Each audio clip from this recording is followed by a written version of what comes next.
The CBS Radio Mystery Theater presents...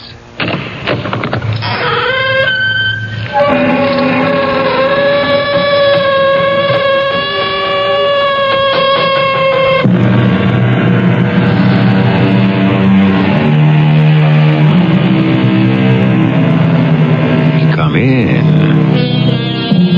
Welcome. I'm E.G. Marshall. Time, a great writer once said, has no divisions to mark its passage. There is never a thunderstorm or a blare of trumpets to announce the beginning of a new month or year. Even when a new century begins, it is only we mortals who ring bells and fire off pistols. Time, how some of us can't wait for it to pass. How desperately some of us try to make it stand still.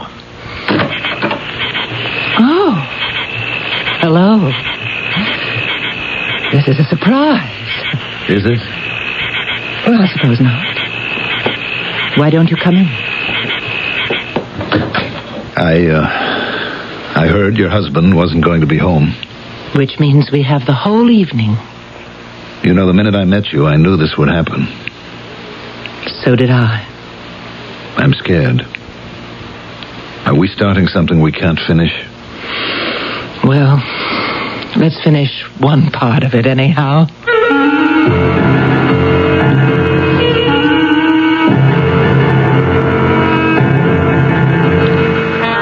Our mystery drama, The Long Blue Line, was written especially for the Mystery Theater by Sam Dan and stars Mandel Kramer.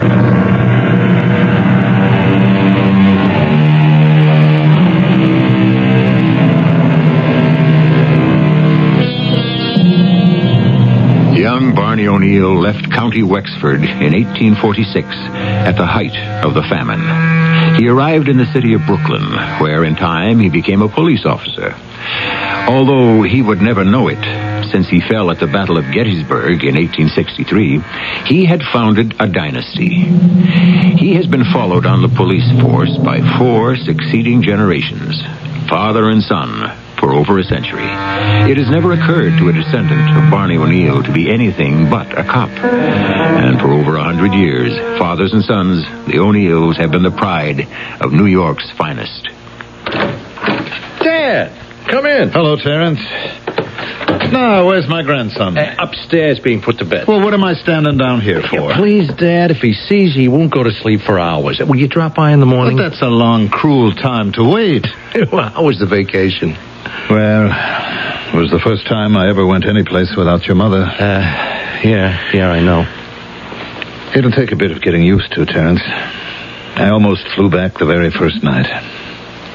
But then I thought there wouldn't be anyone in the apartment either. Dad, do you suppose you should give up the apartment? I mean... Give up the apartment? My boy, that's where all my memories are. Well, on what meat do the O'Neals dine this evening? Well, Karen made corned beef and cabbage.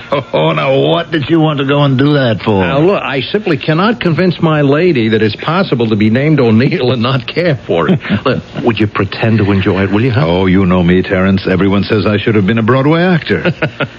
Well, Detective Lieutenant O'Neal, what have you been up to the past couple of weeks? Oh, just wait till I tell you. Inspector O'Neal?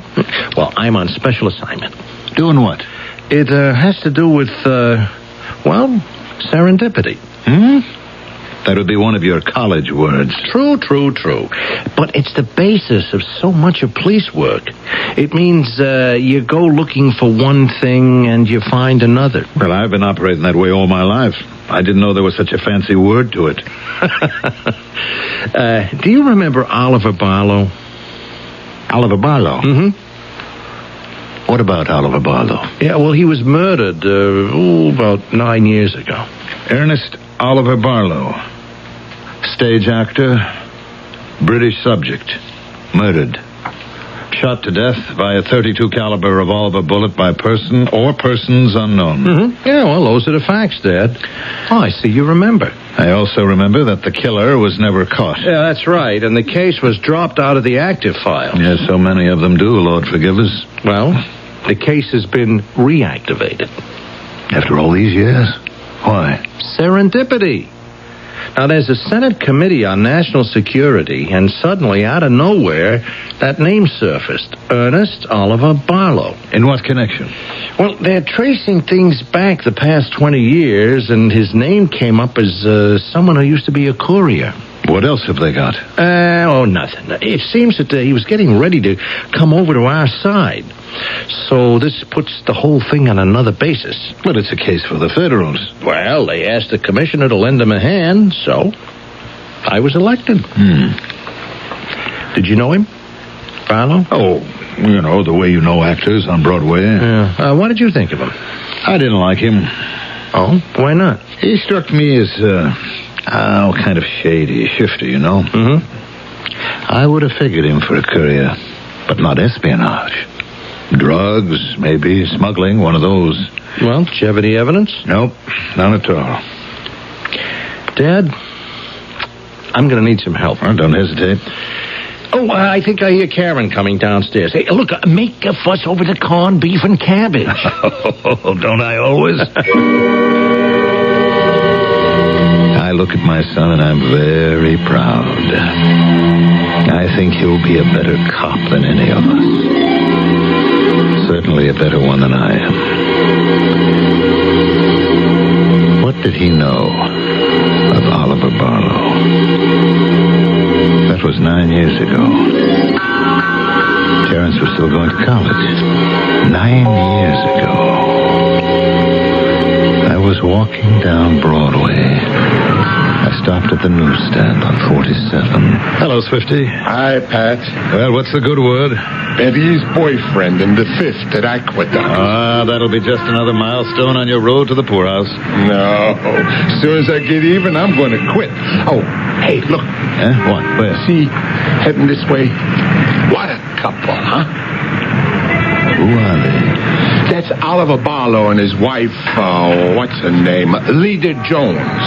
They're starring in a new show, the 47th Street Theater. She's some dish, huh? Yeah. Well, I'll see you around, Swifty. Hey, how's Katie? She's okay. Tell her I was asking for her, huh? And tell her to hang in there. Sure. Pat, listen. You hang in there, too. Yep. You hang in there, too. He had a funny tone in his voice when he said it. Could he tell? Was it obvious? How had I looked at Leda Jones? I mean, certainly it's legitimate to admire a beautiful woman. But was there more than admiration? I have to be careful. Katie. Terrence looks so much like Katie. What is Terrence saying to me? Dad, I have to peel back 9 years. How do I start? Look, shouldn't we be helping Karen with the dishes? Hey, all she's doing is stacking them in the machine. Well, that's still an all... No. We'd only get in her way. I say you must be tired. Did you have a long trip? Well, I guess I must be getting old. Oh, come on, never. Maybe I better get me a good night's sleep. Tomorrow, I'm a working man once again, you know. Well, do you want to have lunch? Sure. And you can set me off in the right direction on this thing, okay? Sure. All right, son. I'll see you. Dad, do you want to stay here tonight? No. I want to get back to the apartment. Back to the apartment. Of course, Katie won't be there. But that's where I spent my whole life with her. I'd walk down Broadway, and before I'd turn west, I'd stop for a quart of vanilla ice cream. And I'd pick up the papers from Swifty. I still do that. Hello, Swifty. Hi, Pat. What's the good word? Hummingbird in the 4th at Belmont. Do you think you'll ever break even? I ain't gonna live long enough. I guess none of us will. What's new? No. There's a new hit around the corner. Oh, yes? You remember this Leda Jones? She was married to that Oliver Barlow, the one that got knocked off. Yes. I'm going back 8-10 years maybe, and nobody ever caught the guy. What about her? She's the star in it. I want to tell you, Pat, I ain't never seen such reviews, and I've been here on the street. It'll be over 60 years. You know something? She's as great looking as ever. She'll never get old, that one. You had a thing for her, huh? Who, me? Not that you ever done anything about it. I know how it was with you and Katie. Leda Jones. Leda. Would you remember me? Could you forget? It's almost 10 years. A long time. A lifetime. And certainly it couldn't have meant as much to her as it did to me. Is it 10 years ago that the old man sent me out on the call to her dressing room? Come in. Excuse me. Oh, please don't go. I'll slip into this robe. I'm sorry, I didn't know It's just that I like to relax freely between performances. I'm Captain O'Neal of the burglary squad. No, did I embarrass you, Captain? Just exactly what was it that was stolen? Oh, I see. One of those let's keep this strictly business types. My watch and my bracelet. Do you have a description of those things? And possibly more. You see, I won't know until I go home this evening and check my jewel box. I never know what I'm wearing. I'm frightfully forgetful. May I offer you a drink? Not on duty. I'll need a list of the stolen articles and a description of each. And you shall have them. I will instruct whoever the chap is that handles my insurance to satisfy you in this affair. Tell me, where might they have been stolen? Well, here, I would assume. Mm-hmm. And who has access to this room? My maid, my husband, and I suppose the cast, the crew, just about anybody else who happens to be passing by. Well, considering all this, do you think it was wise for you to leave valuable things lying around? Of course not. I don't believe I've ever done a wise thing in my life. Well, hello, Joe. Oh, I didn't know you were engaged. Darling, this is Captain O'Neal of the police. Captain, my husband, Oliver Barlow. Mr. Barlow? Captain is here to investigate that tiresome business of the jewels. Well, I rather thought he might be here on more interesting business.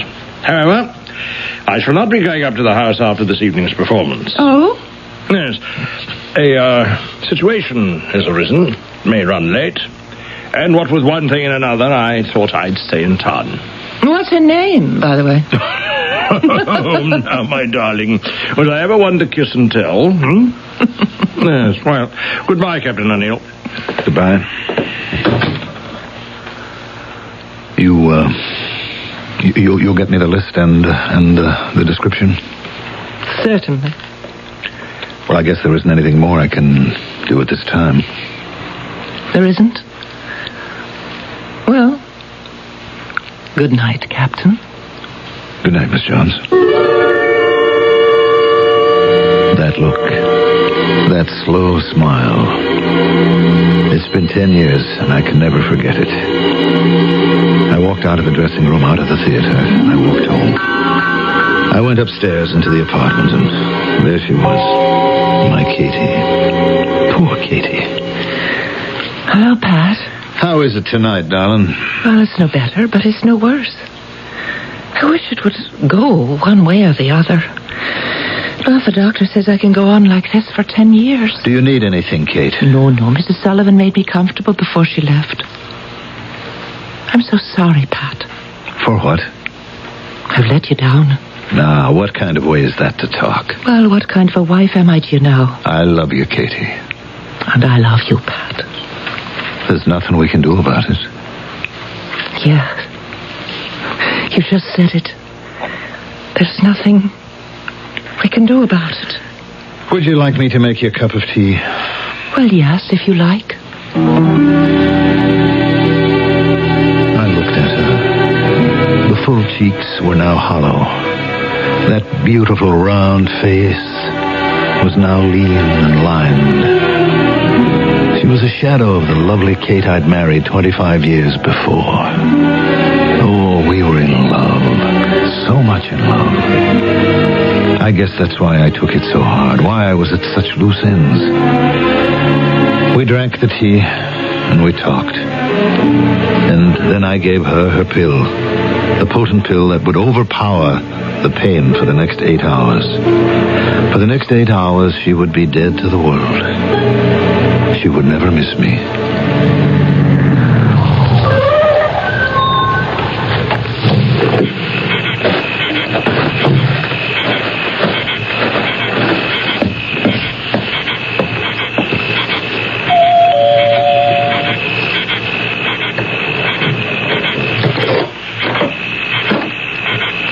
Well, Hello.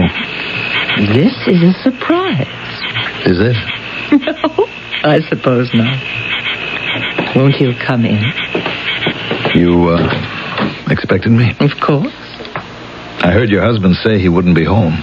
Well, if he were, he'd excuse himself. He'd go up to his room. Oh. That's how it is. Oh, my dear, that's how it always was. We make a good team on stage, and so it's more economical to be married. I'll have you know something. I don't know what got into me. I have never... It's just that I walked into your dressing room and saw you sitting like that. Well, at any rate, here you are. The minute I saw you, I knew this would happen. So did I. You see, it's destiny. And now why don't we stop talking about it?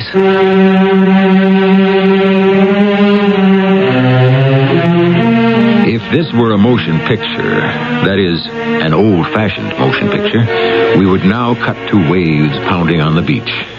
Well, here we have Inspector O'Neal reliving an incident that happened 10 years ago.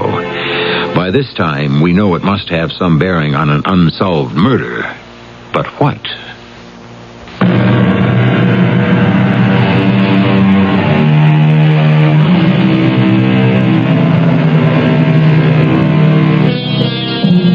Serendipity, a term coined by Horace Walpole, inspired by his tale of the three princesses of Serendip, who seemed to have an aptitude for making fortunate discoveries by accident. And by accident, a 10-year-old unsolved murder is suddenly opened up, and it will involve two detectives, one a lieutenant who is in charge of the investigation, the other an inspector who happens to be his father. I came home later that night, or early the next morning. I was angry with myself. I had never, in overt deed or unspoken desire, ever been unfaithful to my wife before. And now I had broken my vow. And the terrible part of it was, I knew I would go back there again. To this laughing, wanton English lady. I would go to her again and again at the peril of my immortal soul. That was 10 years ago.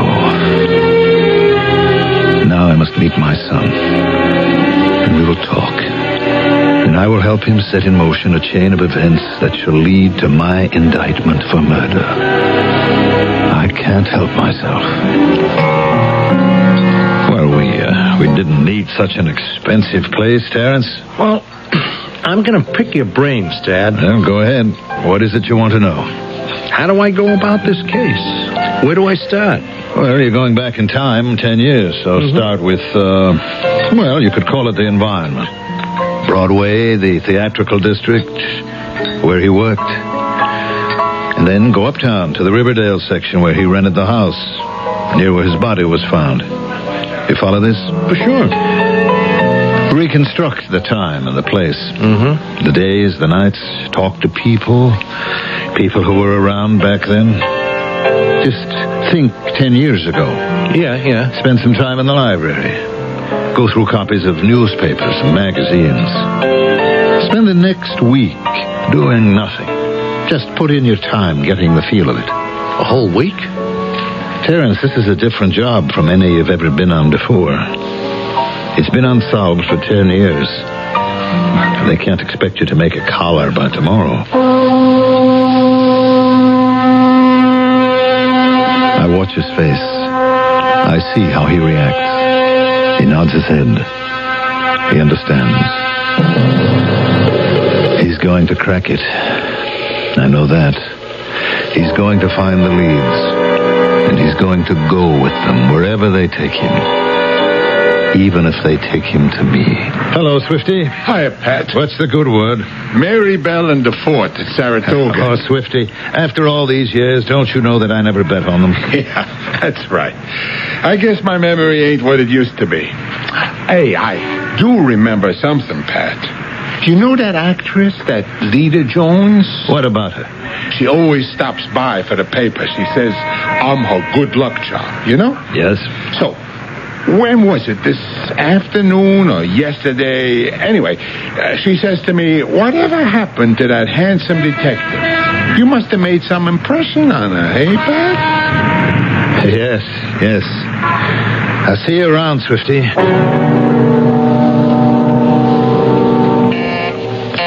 Just a minute. Oh, hello, Dad. Terrence, come on in. Hey, thanks. Everything okay? Yeah, I was in the neighborhood. Dad, I am doing exactly what you said. Well, it's just common sense. Well, tonight I stopped by the 47th Street Theater to see this Lita Jones. She was married to him when he was killed. Yes. So she's a natural person to talk to. Right. Well, I said to her, did she have any idea who could have killed Oliver Barlow? She said, open the phone book, pick a name at random. And then as I was leaving, she said, Lieutenant O'Neal, would you be related to a Captain O'Neal? Well, I said you were my father, and she said, give her my regards. You knew her? Well, she'd reported a burglary, and I had been sent down to see her. Yeah, I read about that in the file, but it didn't mention the cop who worked on it. What can you tell me, huh? What do you want to know? The burglary. Well, some stuff had been taken. A watch, a bracelet, a necklace. Yeah? It seems she'd left it lying around the dressing room, and it never turned up again. Anywhere. Insurance company paid off. That was the end of it. Well, did you have a theory? Well, he may have swiped it, her husband. Why? He was the type. But it could have been anybody. After all, she did leave it lying around, as I said. What did you think of her? Oh, she's a good-looking woman. Look, I've been going through the columns and such, and they say that she and Barlow went their separate ways. Now, look, maybe we have got a jealous lover who wanted to knock off her husband. I thought he was killed because he was a foreign agent about to come over to our side. Dad, I'll run with whatever lead I can get. Yes, he will. And he's starting to find them. I could head him off. I could confuse the trail. I could lead him to one blind alley after another. And sooner or later, the case would lose all its steam and just disappear. The way it did the first time. Why don't I stop him? I can't. I just can't.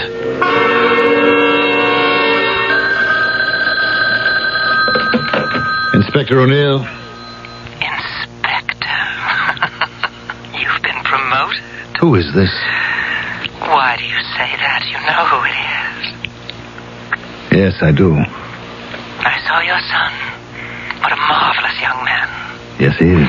And he's followed Dad in the force. What a great tradition. I like him. Lida, what do you want? Why don't you come up to the house tonight and we can talk about it? No, I'm busy. You know, Pat, I've never gotten over you. Lida. Yes, darling. Please.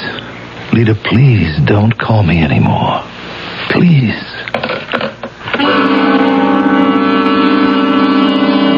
Lida, I hadn't seen her since that night. How could I see her after it happened? How can I see her now? How can I be false to Katie's memory? Listen to me. I was unfaithful to Katie while she was alive. Does it matter now? Yes. I must never see Lida again. Never. Not after that night. That night, Katie was better. Or was she putting it on for my sake? Pat. What is it, Kate, darling? Why don't you go out tonight? Go out? To a movie or a ball game? Oh, I can watch all that stuff on the TV. No, you should be with people. You like to be with people. I don't want to leave you alone. Once I take the pill, I go into some deep, dark place. I don't know anything. I don't feel anything. Katie. wish sometimes that I'd never come back. Don't talk like that. Pat, I think it's starting. Do let me have the pill. Yes, darling. Yes. Here you are. Oh. There, now I'll feel better in just a minute. Oh, in just a minute. And in just a minute, she was dead to the world. And in just a few minutes, I went downstairs and got into my car and headed north along the highway to the countrified section of New York, Riverdale, up in the Bronx. Lida was waiting for me as usual. The hours went by quickly, as they always did when we were together. But once again, it was time for me to go. Will I see you tomorrow? Yes. We're getting to be like settled married folk, aren't we? Lida, I shouldn't be seeing you. Why not? Because it's wrong. Well, it isn't wrong exactly. It's more naughty than anything else. But we shouldn't be doing it. Well, then let's stop. I can't. Why not? Because I love you. I have fallen in love with you. Oh, dear, you shouldn't have done that. I can't help it. I mean, it gets to be such a bore when people fall in love. But I said I couldn't help it. Oh, don't worry, darling. You're not really in love with me. You think you are. And I'm just, how do you Americans say it? I'm just batting. Well, no, pinch hitting for Katie. I love your slang. I wish I'd never started this. Darling, that isn't true. Yes. Well, it's time for you to go. Katie should be awake again within the hour, poor girl. I do wish there was something could be done for her. You really mean that, don't you? Well, of course I do. You're the craziest woman I ever met in my life. I can't figure you out. Don't bother. Just kiss me goodbye. Goodbye.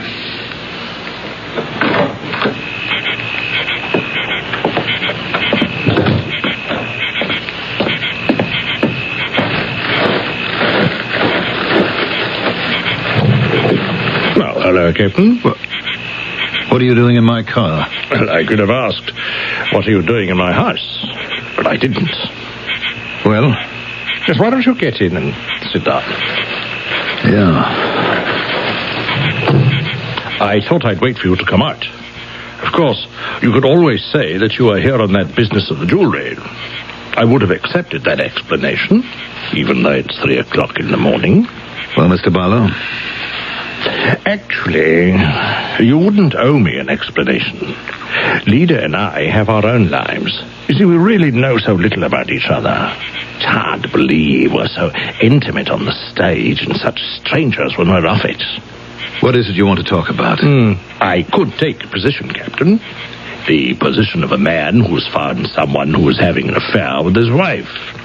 I could seek redress in the courts, get a divorce, and so on and so on. But you're not in love with her. You don't even care about her. Yes, of course. But I'm entitled to take the position of betrayed and outraged husband, if I want to. Why would you want to? I don't. Then why are we having this conversation? Well, you're not her first affair, or even her second, third, or fourth. A gentleman doesn't count. Well, I do know you won't be her last. What is your point? She seems to have a weakness for men. Is that because you're not man enough for her? Captain, I'm about to talk business. Therefore, you shouldn't bring personalities into this. Business? Precisely. What sort of business could I possibly have with you?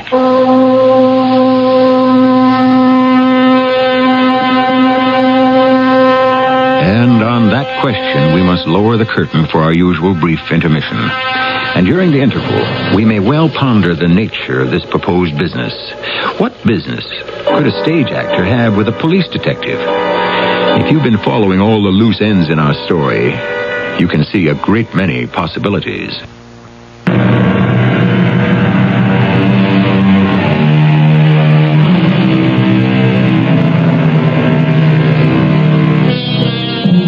It may be instructive to explore. Does the literature of crime contain any great criminals who were actors? Well, Mr. Booth, perhaps, but he was merely a one-time fanatic, and assassination doesn't count. How many master thieves, safecrackers, confidence men were actors? Well, they could all act, but were there any professional stage actors in their ranks? We're about to meet one now, Mr. Ernest Oliver Barlow.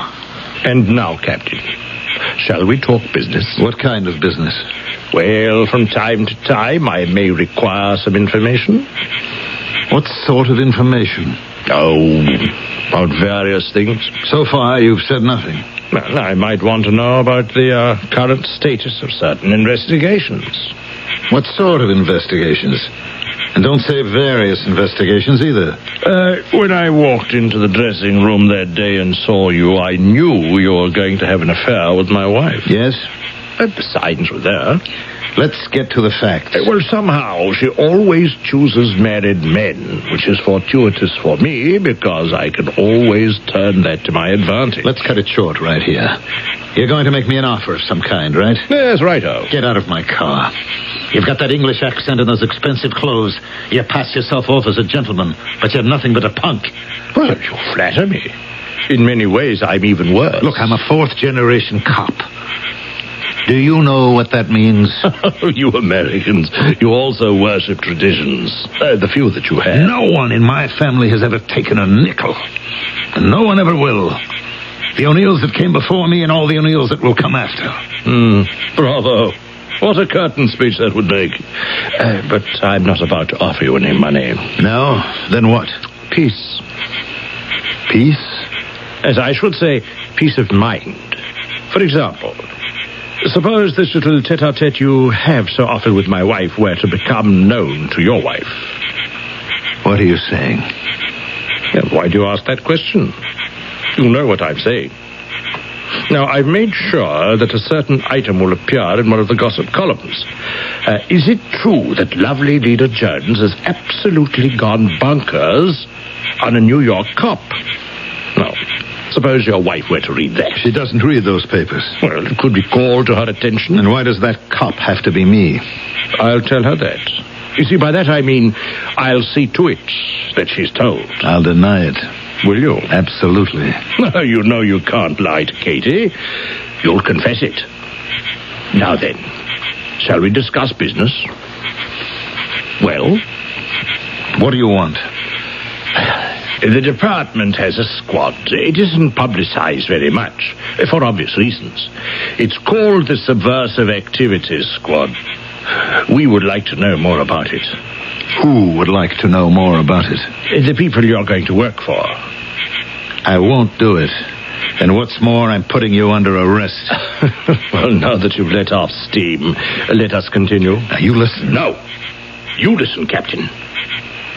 Now, what can you charge me with? This conversation? How could you ever prove it? I, on the other hand, need no proof to convince Katie. Because if the question comes up, you'll break down and confess. I'll expect you here tomorrow night with the required information. Tomorrow night? Yes, you're going to be here anyhow. Why waste the trip?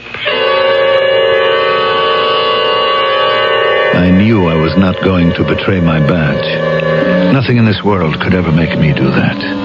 I'd turn my service revolver on myself first. And Katie, it was a terrible thing I had done to her. But she must never know. I would have to be dead first. And as I kept turning it over and over in my mind, death seemed to be the only way out. And then the thought occurred to me, why should it be my death? That night when I went out after Katie's pill, I didn't carry my usual off-duty revolver. I got myself a very special gun. A safe gun.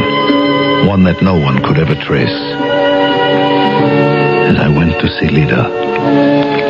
Patrick, there seems to be something different about you tonight. Yes? What? Something. I can't describe it. You're very quiet and thoughtful. So much more tender. You know something, darling? I think I've fallen in love with you. Oh, Don't be alarmed. It doesn't mean anything, my falling in love. It never lasts more than 6 months. Lida. Lida, I've got to go.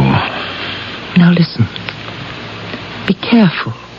I'm always careful. Yes, I know, but tonight, be more careful. Why do you say that? Why? Yes, why? I don't know. Tell me why.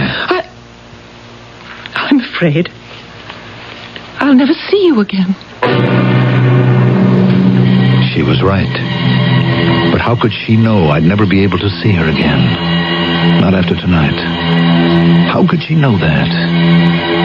I guess women have their ways of knowing. They usually know everything. I left the house, I walked down the gravel pathway, and I opened the door to my car. Good evening, Captain. I see you're here. Well, I said I'd be here, and I've kept my promise. Have you kept yours? Do you have that list? Yes. Good. Where is it? Right here. Now, where's his car? Right here by the garage. I'll make it look as if he just got out of his car. Where's his wallet? Yes, and his watch. That ring. Let's see, what else? Oh, yes, cufflinks. No crook would leave those behind. All right. Now, we'll see how well the silencer on this works. I guess that's all there is to it.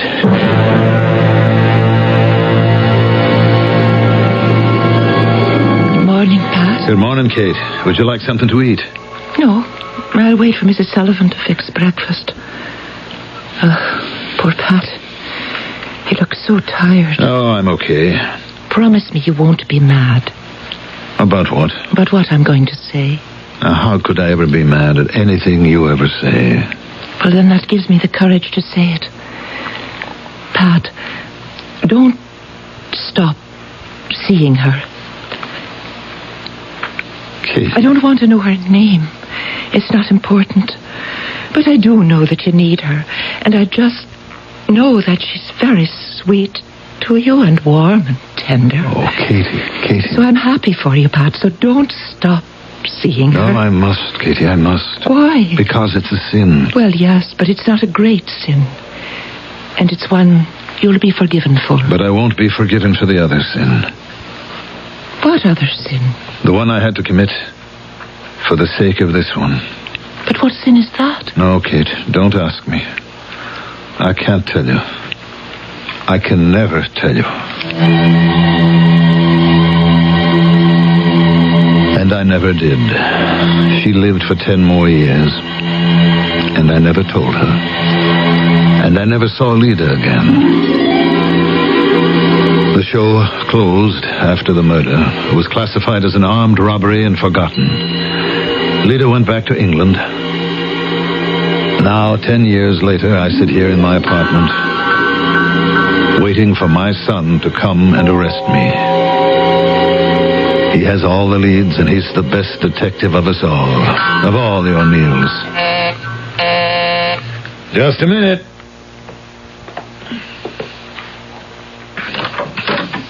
Hey, hi, Dad. Terrence, come in. You sure I'm not disturbing anything? Sure. How's Karen? Fine. And little Patrick? Hey, Mrs. His granddad. You know, you haven't been over lately. Why not? Oh, I've just been hanging around the house. Why? Just like that. Oh.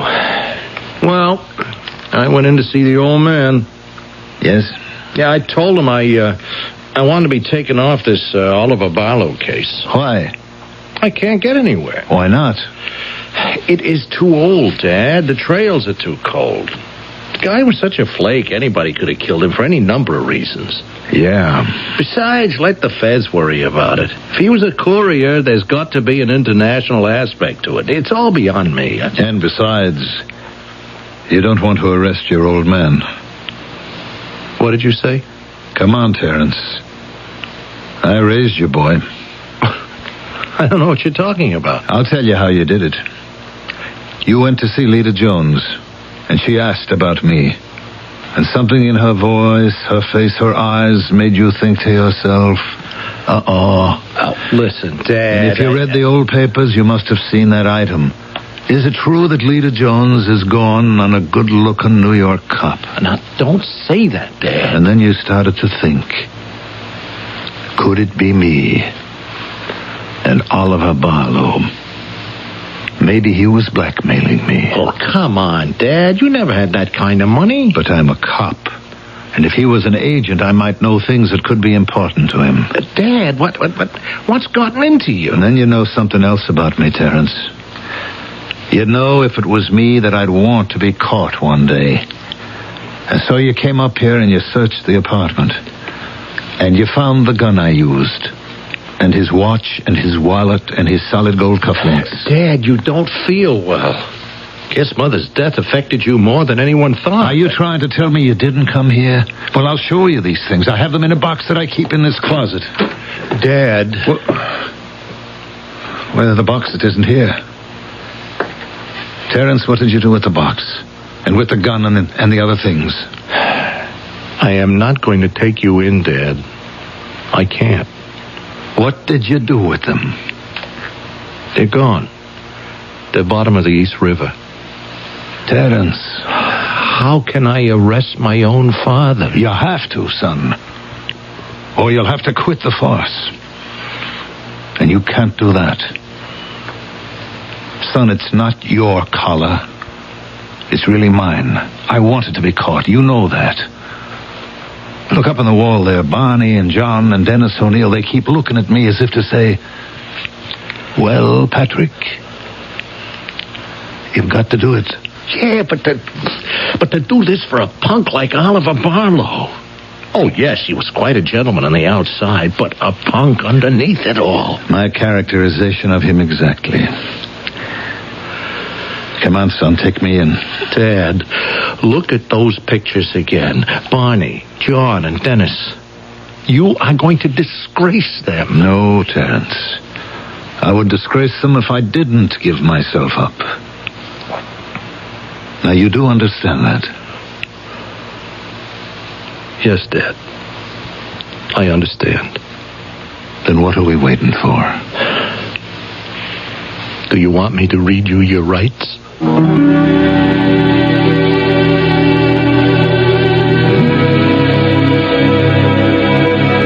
There are those who say we are creatures of habit. Another way of saying that we act in keeping with our basic nature. For some, it is impossible to lie.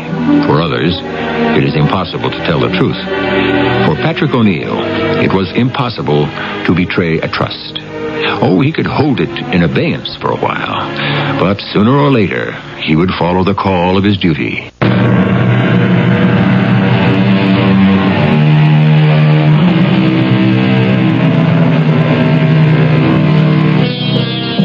For some people, a job is a piece of work that occupies the time for 8 or any given number of hours.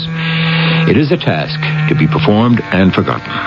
But to others, a job is a sacred duty, and how well it is done provides for them a measure of their morality. It is fashionable for the cynical to scoff at those who take their jobs seriously, but just think, without such people, how would the rest of us live? Our cast included Mandel Kramer, Marion Seldes, and Earl Hammond. The entire production was under the direction of Hyman Brown. This is E.G. Marshall inviting you to return to our Mystery Theater for another adventure in the macabre. Until next time, pleasant dreams.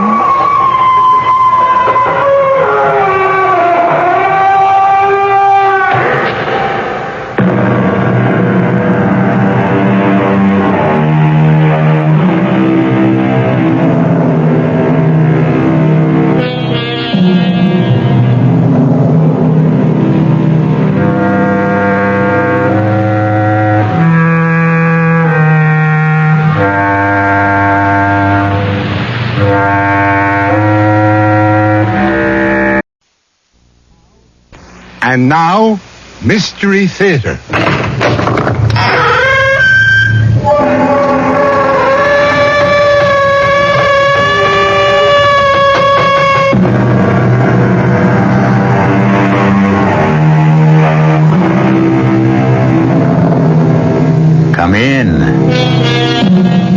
Welcome. I'm E.G. Marshall, and I'm ready, if you are, for another mysterious voyage through the shadowy mist of imagination. You ask, what is the world? And most people will answer, the earth, the universe. But isn't it true that for most people, the real world is a certain house on a definite street in a particular town? And for most people, doesn't the real world consist of perhaps, say, 50 or 100 or so faces? And isn't everything and everyone else just a name in a newspaper? An image on a screen? A voice speaking from a small box? Close your eyes. Stop up your ears. And there is no world. I have something to tell you, Harry. Yes? You have just become the most powerful man in the world. Me? Yes, you, Harry Cohen. You have just become more powerful than any dictator, king, or czar. Mightier than any general, emperor, or president. Are you sure you feel all right? And listen, in that terrible storm outside, Yes?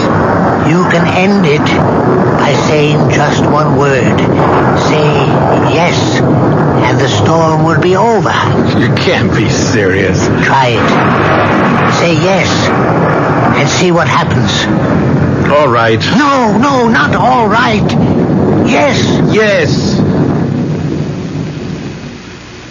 What did I do? What did I do?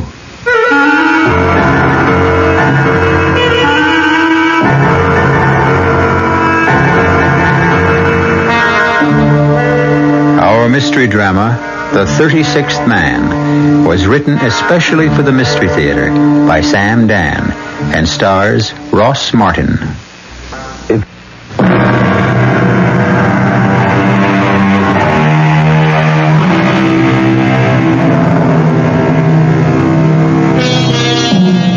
Sometimes, when we are particularly appalled by the flagrant evil, the unspeakable inhumanity, and the dark ignorance that seems to engulf us constantly, we may ask ourselves, why does the Lord permit this most imperfect planet to exist? Why? Perhaps the answer is written in the old Hebrew legend, which tells us that there are, in every generation, 36 human beings whose lives are completely without blemish. And it is for their sake that the Lord allows the world to continue. And since the Hebrew letters Lamed and Vav form the symbols for the number 36, these persons are called Lamed Vovniks. And so long as there will always be 36 of these saintly people in each generation, the world shall not be lost. Our tale begins in the opening years of the 1900s, down in the Lower East Side of New York City, in a tiny candy store. Harry! Where are you? Harry? Ruth? I was down in the cellar. Oh, you were down in the cellar. I was putting away the empty bottles. Mm-hmm. And while you're downstairs, anybody could come in and walk away with the whole store. Oh, Ruth, the people in this neighborhood are honest. Is that why we're always short newspapers? Well, maybe when we count them, we don't add right. And the candy bars disappear off the counter by magic, huh? Well, sometimes it could be our mistake. Oh, please, give me a the rest. truth is the human eye, it very often deceives a person. Sometimes you think you see that's something... enough. Ruth, are you angry? Who, me? Angry? What would I have to be angry about? I'm just trying to explain Don't. Whatever you say, it'll be wrong. And I'll lose my temper. I don't want to do that. So just keep quiet. I know how much you hate this place, Ruth. If you want, I can stay here by myself. Oh, sure. I don't want you to come in afternoons anymore. After all, why shouldn't you be free? Uh-huh. Thank you. Thank you so much for my wonderful freedom. Mr. Enrico Caruso and Miss Nellie Melba are singing at the Metropolitan Opera. Now I'm free to use our box seat. Oh, Ruth, I wish I could afford something. And afterwards, I'll be free to join Mr. Diamond Jim Brady and Miss Lillian Russell for supper at Rector's. Please, Ruth. Don't just stand there. Bring in the newspapers, will you? Why? Can't you hear why? But the sun was shining so brightly just a minute ago. It's a storm. Hurry before we lose all the papers. Yes, you're right. I'm going. Here, hand them to me. Why such a storm all of a sudden? Shut the door. Oh, look at these papers. What's the matter? Look at the comic pages. Oh. Half of them torn. Dirty finger marks everywhere. Now, how can we sell? Did you let the kids read the funny papers again? Well... Did you? Oh, but Ruth, most of these children can't afford to buy a newspaper. Who do you think you are? Mr. Andrew Carnegie? How many times do I have to tell you we're not running a free public library? No, Get your head out of the clouds. Ruth, please. Now, you can't give away a whole quart of milk in a 5-cent malt. I know that. So if you know, why do you do it? These children are so poor. Nobody's as poor as we are. Kids shouldn't grow up without a piece of candy now and then, a toy, a funny paper. What's the If you could only hear how the kids laugh when they look at the funny pages. Where do you get this from, this sickness? They're so happy you don't even notice how thin, how scrawny they are. Craziness. It doesn't run in your family. Your brothers are sensible. They're rich, important. Ruth, everything will be all right. Pick the lemon. You'll see. Where are you going? In the back. To look through the bills. I don't know why. There's no money to pay them. Yeah. It isn't easy, is it? No. Oh, I'm sorry. I didn't hear anyone come in. Hello, Harry. You say my name as if you know me. I've been looking for you, Harry. Why would anybody be looking for me? After all, who am I? It's been such a long trip, and I'm so tired. Wait, here, please, sit down, huh? Can I offer you a little something? Milk or something? Let me look at you, Harry. You're very pale. You're trembling. Mister, are you sick? Let me see if what they said about you is true. There's a doctor just up the block. I think it's true. He doesn't charge much. If you don't have enough money, maybe I can help, all right? I'm very old, Harry. My time is up. Oh, what kind of talk?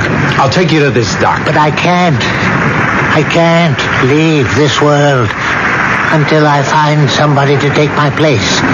Do you understand? Poor old man. What's troubling you? Harry, just tell me, assure me that you'll always be just the way you are right now. Tell me, you must. Will you take my place? See, who are you? Harry, you have to chew the fat with every old bum that walks in. The syrup jars have to be washed. Yes, Ruth, I'll do it. And you, Mr. Bum, this is no flop house. On your way. Oh. Who are you? I'm one of the 36. The 36? There must always be 36 of us, or the world is lost, comes to an end. Hey, you sit here. It'll only take a minute. I'll get the doctor. Each of us, before he dies, must name the man to succeed him. I choose you. Now, here, first, you drink this, huh? You look very... Do you accept? You must try to be calm. Because I'm dying and I have no successor. The world is ending. Here and now, the world is ending. Oh, no. Everything's all right. I tell you, the world is ending. Look outside. Have you ever seen a storm like this? Have you? It will destroy the whole world. This excitement, it's not good for you. The world, it's lost unless there is a new 36th man. Take my place. You must do it quickly. Quickly before I die. Don't get up. Don't try to get up, please. Say yes, Harry. Say yes. And suddenly there is an end to thunder and lightning, the wind. Suddenly, every cloud will disappear. A bright sun will shine in a peaceful heaven. Just rest. Now try to... Say yes. Only you can save the world. Say yes. Save the world? Yes, you, only you can save the world. Harry, say yes. Harry. Yes, all right, yes. All right now? Yes. Now it's all right. Listen. I don't hear anything. That's right. You don't hear. The storm that was sent to destroy the world stopped in its tracks because of you. Stopped because you just became the 36th man. Fine. Now, let me take you to the doctor. You must always be 36. And you must never change. Before I die, I have the power to grant my successor one request. Ask for anything. Ask. What? What do you really want in this world? Oh, I would want for people to have enough. No. This must be for yourself. What would you really want?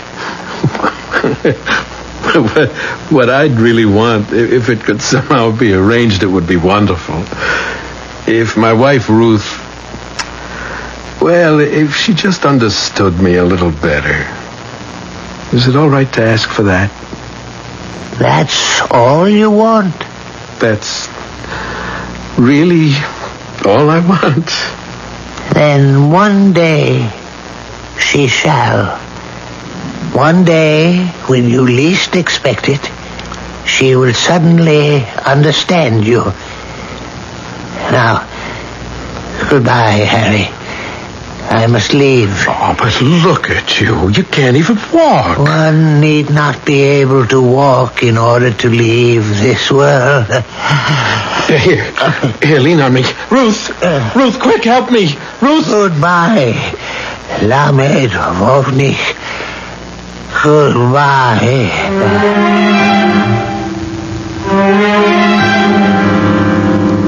The old man, we have to help the old man.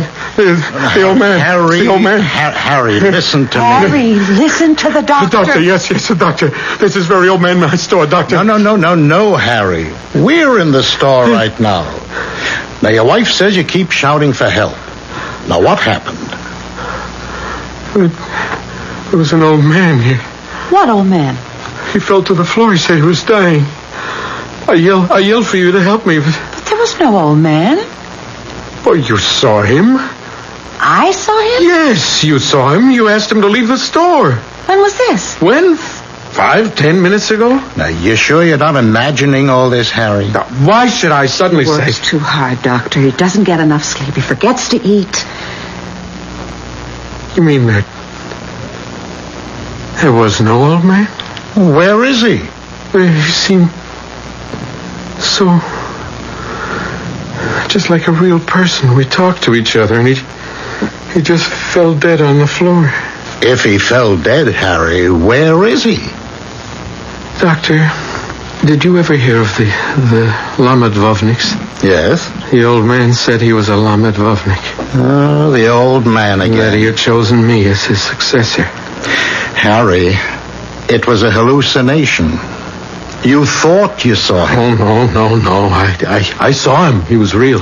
To you? He was in that chair. He was real. He was in your mind. There are new things, Harry. An entirely new dimension of the mind is being opened, explored. I wonder what that Dr. Freud would say. Who? There's a Dr. Freud in Vienna. Something new. He's what they call a mind doctor. I wonder what he would say about your old man. What could he say? He's never seen him. I think I'll write to this Dr. Freud. He's involved with everything that happens inside the mind. But the old man wasn't inside my mind. He was inside the store. No, Harry. I know what I saw. What are you arguing with the doctor? You can't even run your own business. You're trying to tell him all about his. Look, all I'm trying to say... Never mind what you say. Does the doctor say there was no old man? Yes, but Then there was no old man. And that's the end of it.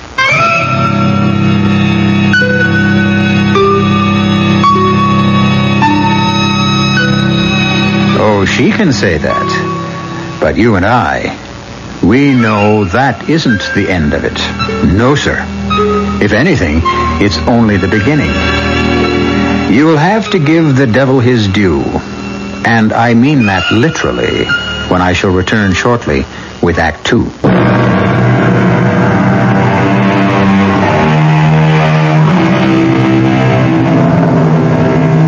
On the Lower East Side of New York City has just succeeded a dying member of the group, thus keeping the roster at the required 36. Ruth, his wife, refuses to take Harry seriously. However, there's always a first time for everything. And right now, Harry is a shopkeeper on the Lower East Side of New York City, has just succeeded a dying member of the group, thus keeping the roster at the required 36. Ruth, his wife, refuses to take Harry seriously. However, there's always a first time for everything. And right now, Harry is about to be taken very seriously indeed by, well, since you would never guess, I'll come right out with it. The devil. You don't believe it? I can prove it. The very next voice you'll hear will be Satan himself. Yes? Who? I suppose you might just as well let her come in. Prince? Don't use that irritating title. Well, I can't very well call you the king of the universe. You're only the Prince of Darkness. So far. Your district captain in New York hears that the newest Lamed Vovnik is in his territory. So? Well, it might present you with a quick way to destroy the world. There is no quick way. Slow and steady is how to go. Now, in 8 or 10 years, I'm arranging for a war. There have always been wars. But this will be a world war. Oh, you've had those before. But not with these weapons. Oh, the weapons they'll have this time. Now, in about a year, there's going to be an invention called the aeroplane. A machine that flies through the sky. You can drop bombs from it. Destroy entire cities. I'm going to let them invent weapons so awful that one man will be able to... That's always been your problem. What problem? You're gadget happy. Now, I have a simple plan whereby you can destroy the world this very afternoon. You have? The newest Lamed Vovnik. Yes. Just help him fall from grace, as it were. Impossible. No one has ever been able to get a Lamed Vovnik. You never asked me to help. Your specialty is wasted. They're mostly elderly men. Long ago, they abandoned the pursuit of earthly pleasure.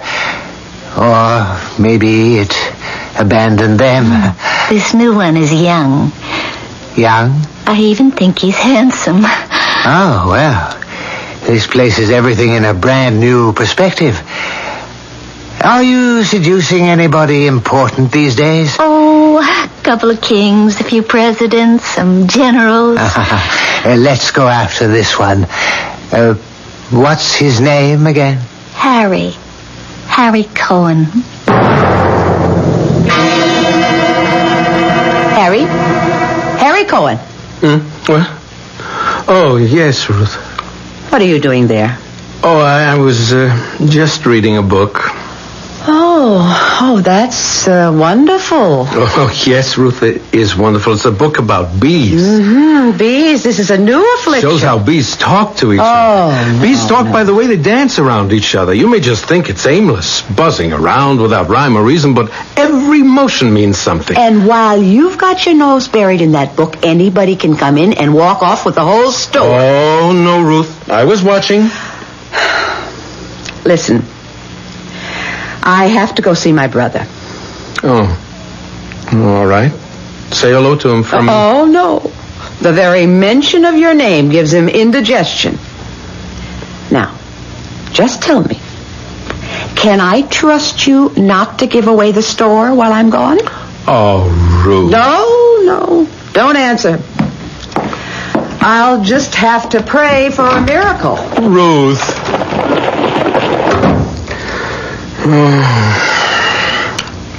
I just wish I could make her happy.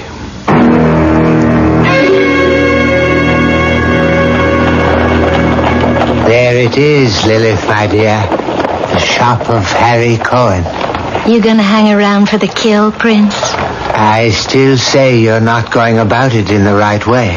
Tell you what you do, Prince. You go get yourself an umbrella. 'Cause in 5 minutes, there's gonna be the biggest storm in the history of the world. I hope so.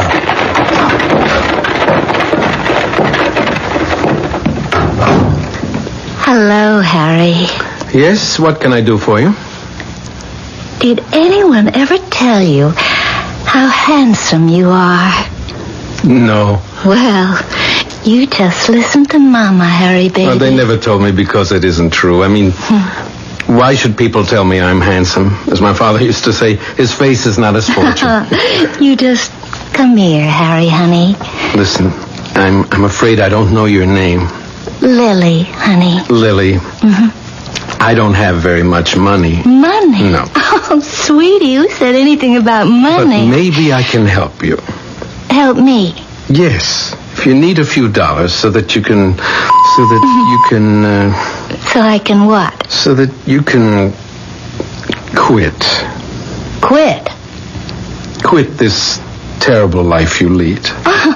Oh, just wait a minute, Harry. Lily, I don't judge people. After all, which person has the right? All we can do is help one another, right? I mean, say, who do you think you're talking to? I know who I'm talking to. A child of misfortune, a child of sorrow. Oh, now listen, But it's not Harry. your fault. Something tells me it's not your fault. Harry, just... Maybe you didn't have parents. Harry, relax. Maybe there was no one to love you, no one to teach you. Oh, why not enjoy life, Harry? Yes, exactly. Life is so short. What better way to enjoy it than by helping another human being? Harry, we could have such a good time, you and me.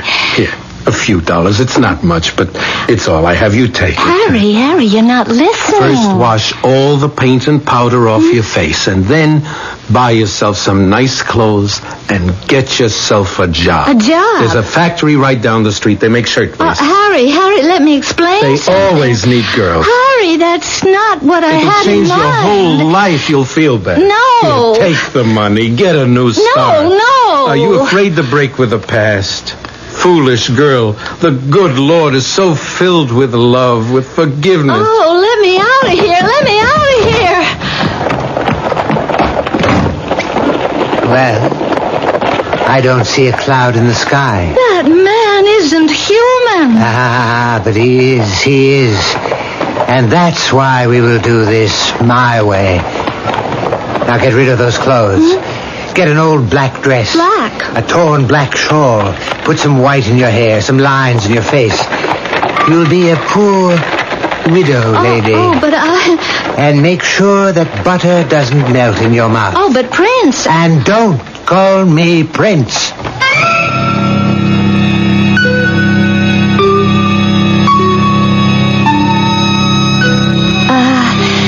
Excuse me. Oh, I'm sorry. I didn't see you. How much for these candies? Those? They're 2 for a penny. Oh, well, I would need 4 because there's Joey and Sarah and Tessie and Benny and, never, thank you. Don't you want the candy? Well, no, because I can only spare 1 penny. You see, otherwise I won't be able to buy milk. You mean you can't spare a penny for candy? Well, not this week.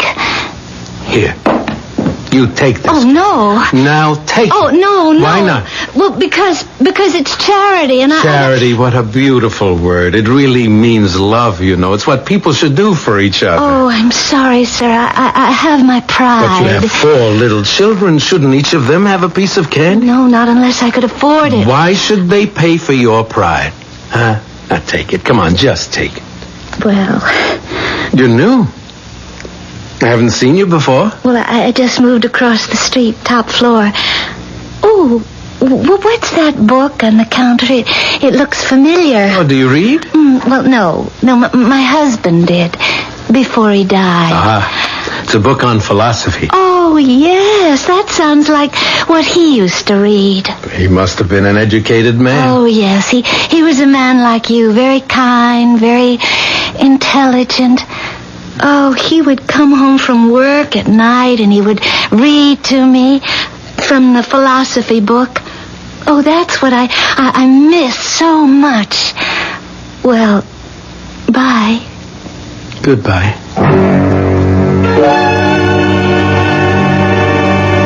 Where's the record for the syrup? I forgot to keep it. Ruth, What do you do all day that you can't keep the simplest figures? I said I was sorry. I'll try to do better. Those books, that's what you're busy with, this junk. Oh, no, Ruth, now that's not junk. Garbage, nonsense. In any of these books, is there even one word that can tell you how to make $1? Ruth, it is written, man does not live by bread alone. I'll make a bargain with you, Mr. Philosopher. You live on books, and I'll live on bread, and we'll see who lives longest. Look, let me read you something beautiful from philosophy. Here, listen to this. No. You listen. You go home. You eat your supper, you go to sleep. Because 6 o'clock tomorrow morning, you have to be here to open the store. Oh, but Ruth, I just want to read this to you. All I want in this life is a little peace and quiet. This is such a beautiful thought. I have to share it with somebody. Leave me alone, will you please? I share too much with you as it is.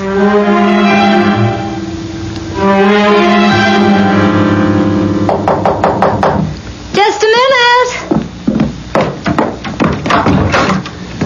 Good evening. Oh, well, good evening. I brought a bottle of milk for your children. Oh, you're so kind. Well, it's nothing. No, it's everything. And there's this paragraph in a book of philosophy that I'd like to read to you. Oh, well. Oh, won't you come in? Won't you come in? Never did so devious a spider speak such honeyed words to so an unsuspecting a fly. And the battle is on. The ceaseless, the eternal battle between the forces of good and evil. I'll be back shortly with Act 3.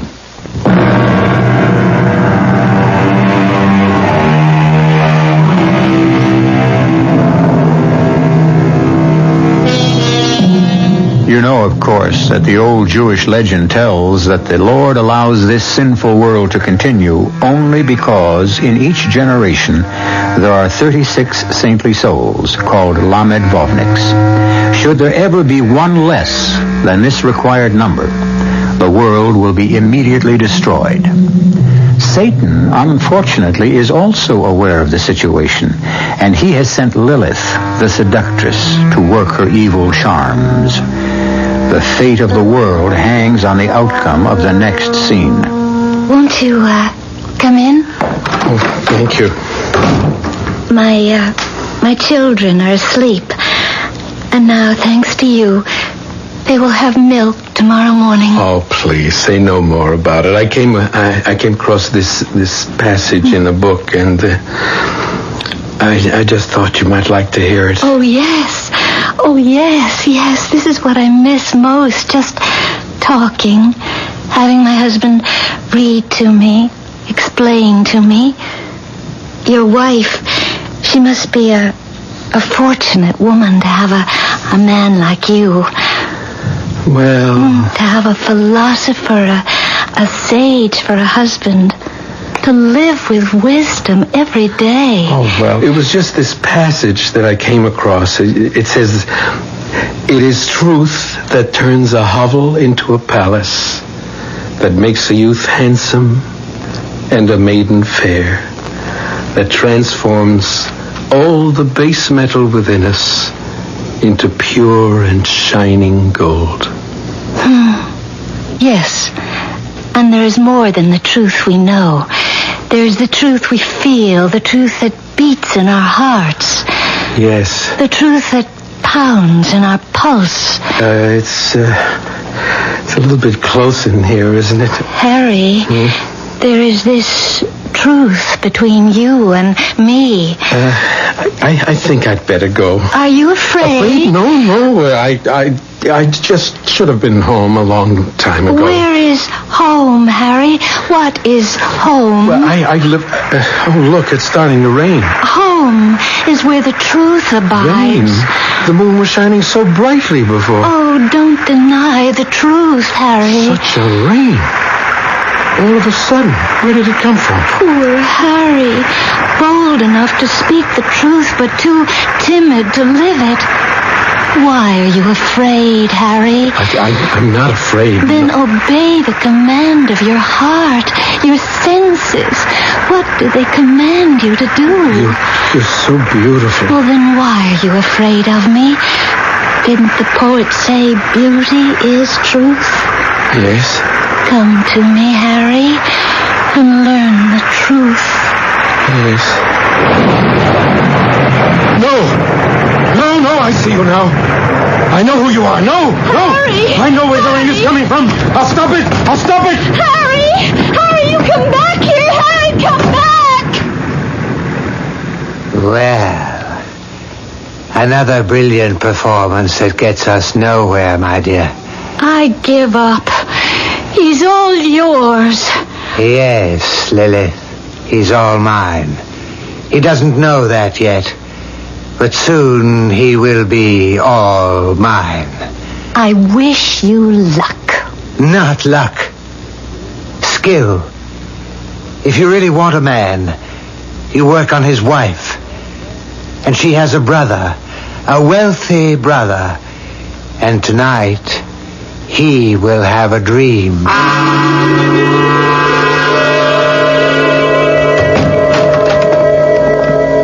Ruth? Jacob, what are you doing here? Oh, Ruth, what you just said, it's a knife through my heart.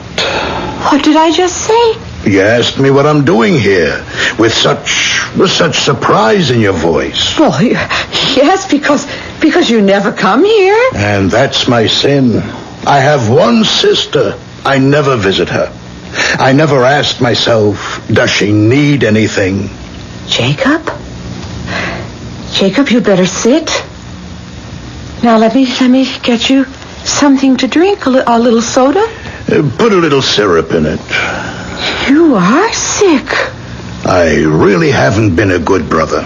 Yes, that's true. You haven't. But now I'm going to make up for it. You are? My sister. My little sister. She isn't going to waste her youth and her beauty in a candy store. Jacob, you want to go in the back maybe? Lie down? And my brother-in-law. Such a splendid person, a man with a heart of gold. That's true. And a brain. Such a brain. Yeah, I'm getting old. I need help. I need a man. A brilliant man who can run my business for me. A man like Harry. No. What you don't need is a man like Harry. Harry, what a wonderful person. A man in a million. Now he's ready for real responsibility. But Jacob... I want Harry to become my right-hand man. This is Jacob? My brother? Send your husband to see me the first thing tomorrow morning.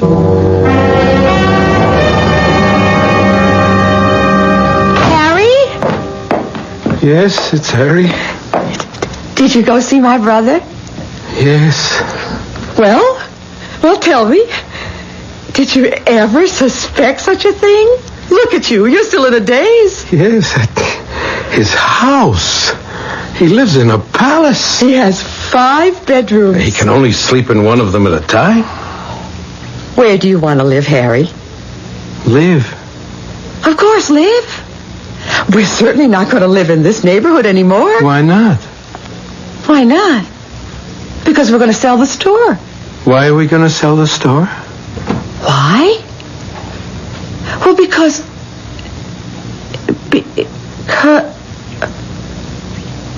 Harry,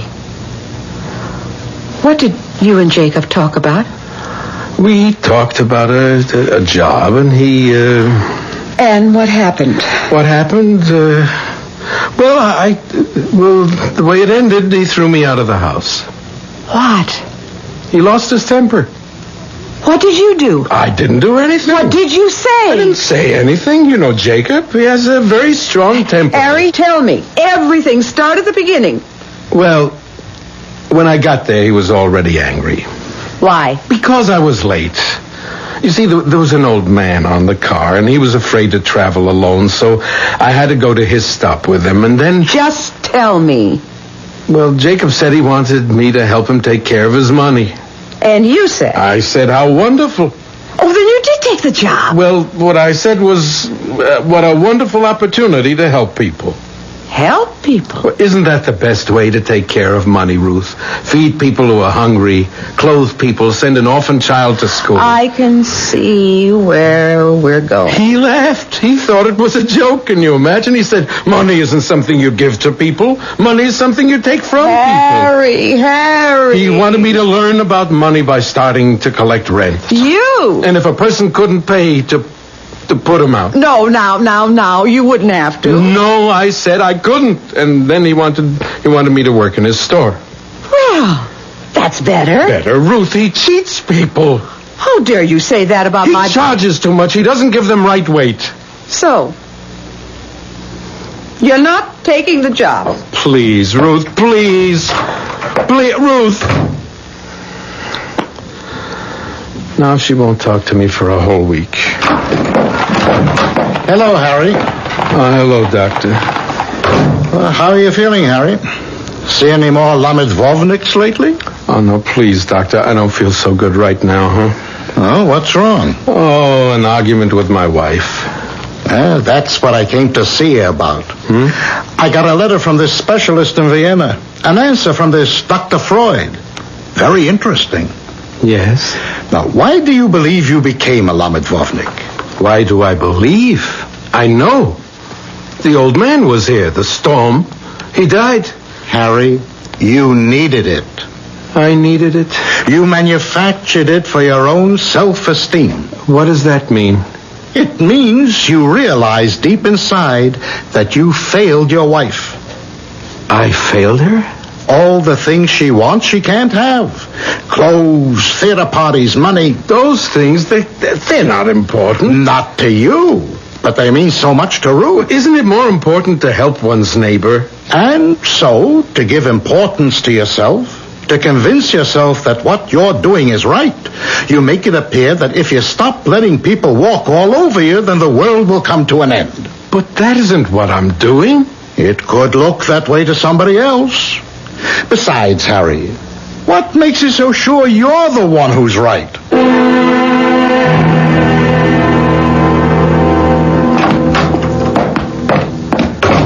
Hello, Ruth. Ruth, please talk to me. Ruth? Why are you handing me this piece of paper? Oh, I see. Harry, I will not talk to you until you go to work for my brother and take your head out of the clouds. All right, Ruth? I'm going. What? Tomorrow morning, I'm going. Harry, you don't mean it? Yes, I mean it. Oh, Harry. Oh, we'll be so happy. I keep saying, who am I to judge? And yet I judge constantly. Where's it written that I, Harry Cohn, must starve on a crust, freeze in a cellar? No, I've spent the first part of my life giving. I'll spend the rest of it taking. Harry, what's the matter with you? Nothing's the matter.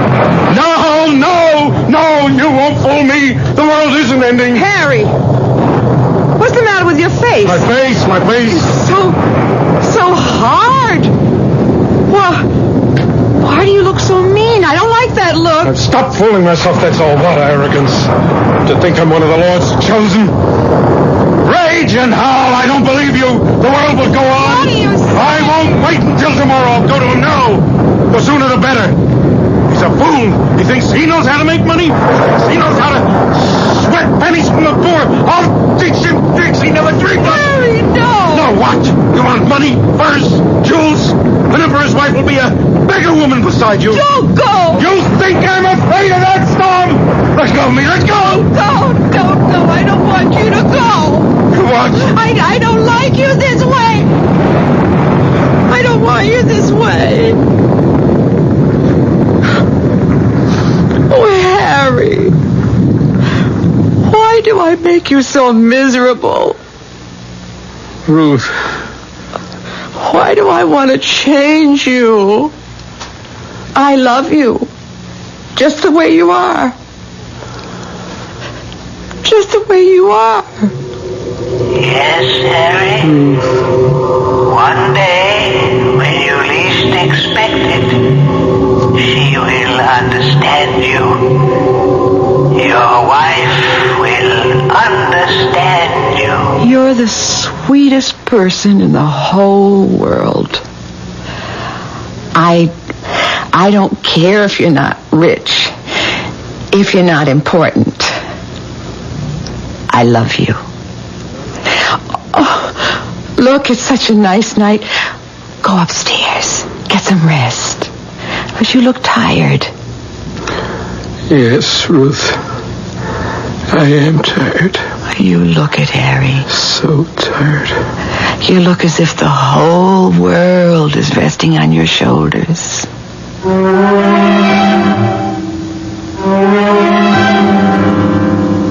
And according to what is written in one of the old legends, the world is resting on Harry's shoulders. As an additional thought, if a sudden storm should upset the weatherman's predictions for a beautiful day, remember, some one of 36 people may be having a momentary lapse. Because, after all, even the saintliest of humans still are human. I'll be back shortly.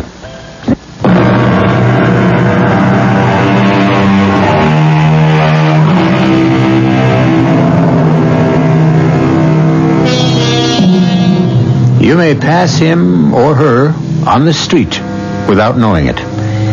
You may look at some insignificant, retiring, unimportant person and never know that he, assisted by 35 others, holds your fate, your life, your world. We think the world is saved by the strong, the mighty, the powerful. But no, they can't save it. They can only destroy it. Remember, it is the meek who not only inherit the earth, but maintain it as well. Our cast included Ross Martin, Ann Petoniak, Robert Harris, Carol Teitel, and Robert Dryden. The entire production was under the direction of Hyman Brown. This is E.G. Marshall inviting you to return to our Mystery Theater for another adventure in the macabre. Until next time, pleasant dreams.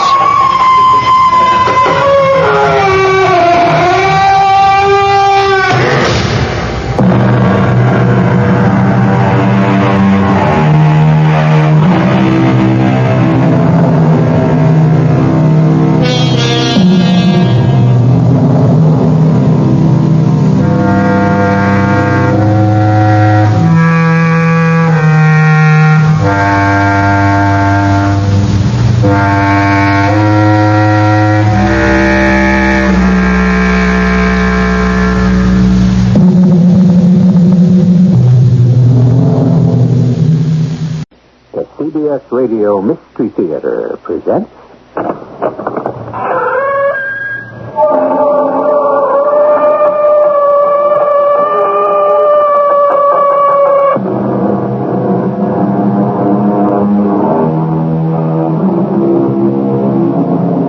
Come in.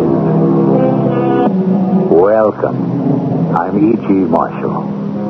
What a fragile species mankind really is. We're not nearly so swift or agile as many of our lesser cousins, and consider our vulnerability to shifts in the temperature. On a spectrum that ranges from 12,000 degrees, the temperature of the sun, to the bitter, chilling void of outer space, we can survive unaided only in a microscopic span of less than 70 degrees. There goes the sun. Surely now, we will freeze to death. We can't get back to our radio. Our escape has been cut off. The only person who knows we are here on this glacier would rather see us dead than alive.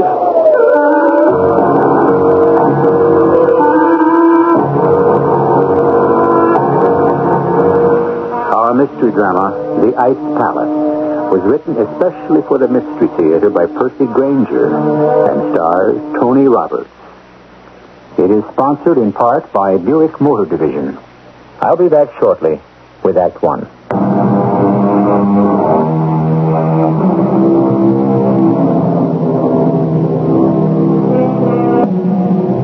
The Arctic regions are a permanent reminder of one of the most dramatic periods in the Earth's history, the Ice Age. Some scientists claim the Earth is cooling down and another ice age is on the way. Others say the Earth is still warming up. And if the trend continues, the vast ice caps will begin to melt. Either way, the polar regions are under constant and careful scrutiny. For locked deep within their massive glaciers could be the key to the future of the world. We're aboard a Canadian naval ice cutter north of the Arctic Circle. What's the time, Win? 0900, Captain. We're right on schedule. But as soon as we round that point up ahead, there's only 10 more miles of ice left between us and open water. Oh, thank goodness. Yeah, well, a boring job. Cutting channels through ice has got to be the worst. You'll be glad to get back to base. You bet. 3 weeks of nothing but ice, snow, and the temperatures of 40 below. Oh, but I belong up in the air. Well, you know that, Joe. I just don't know why the colonel sent me on this routine mission. My eyes are better now. I should be flying. Well, 10 more miles of ice, and then we can head for home. Signal the pilot to start bringing her about. We're almost to the point. Aye, aye, Captain.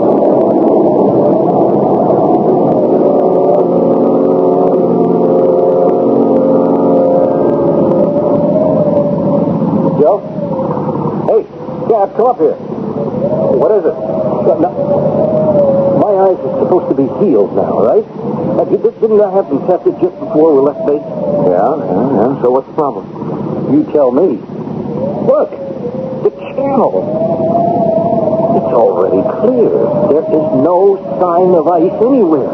We are in open water. At this time of year, the channel is always under a layer of ice. And if we're on course, the Amundsen iceberg should be off our starboard bow. But there's nothing there but open water. Win, tell the pilot to turn her about. We better report this back to the base at once.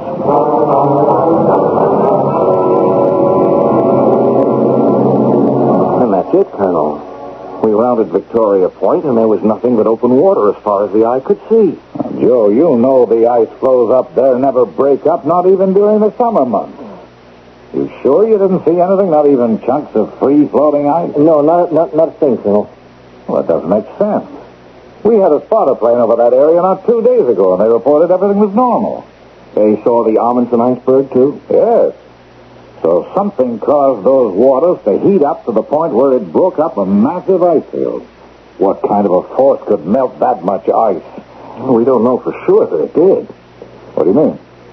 The ice in the channel, perhaps. But the Amundsen iceberg was 20 miles long, Colonel. Nothing could cause something that big to completely disappear. You think it may only have broken up or shifted? Well, I think we have to consider that a possibility. The current in the Victoria Channel flows southwest, right into the main shipping lanes to the north slopes of Alaska. Yeah, that's true, Joe. There are super tankers and supply ships moving through that area constantly. At this very minute, there could be ice floating directly towards them. We've got to get a scout plane up at once. I'll call their wing and have them... Colonel, please, with your permission, I'd like to go up. You in? You haven't flown in over a year. My sight's back to normal now. The doc gave me a clean slate. Yeah, but I don't know. It's not that I don't get along with Captain Gates here. I do. But I'm a pilot, Colonel. I don't belong on the ship. Okay, Wynn. Thank you, sir. I hope I made the right decision, Joe. Oh, I think you did, sir. Before that car accident, there wasn't a better pilot in the wing. That's right, before the accident. He'll be fine. He'll be fine. He just needs to get his confidence back. Well, I hope you're right. Yes, who is it?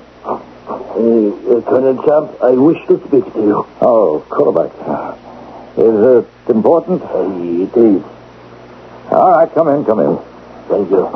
Joe, this is Quarterback. He's the headman on the Eskimo village down the peninsula. I'm afraid I have a serious problem which belongs at your feet, Captain.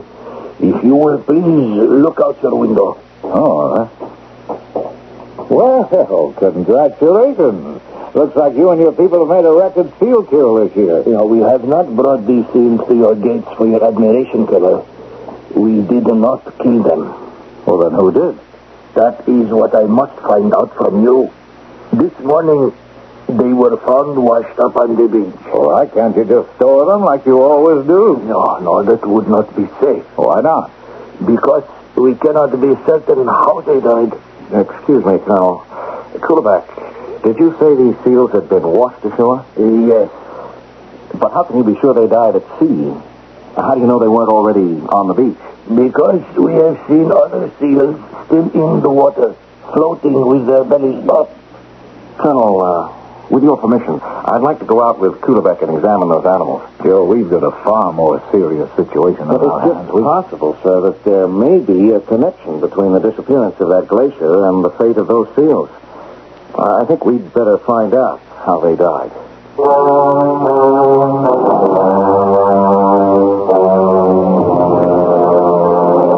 My people are very angry, Captain. They did not want this military base here. Well, there's still no proof that we are responsible. There aren't any visible wounds on the animals.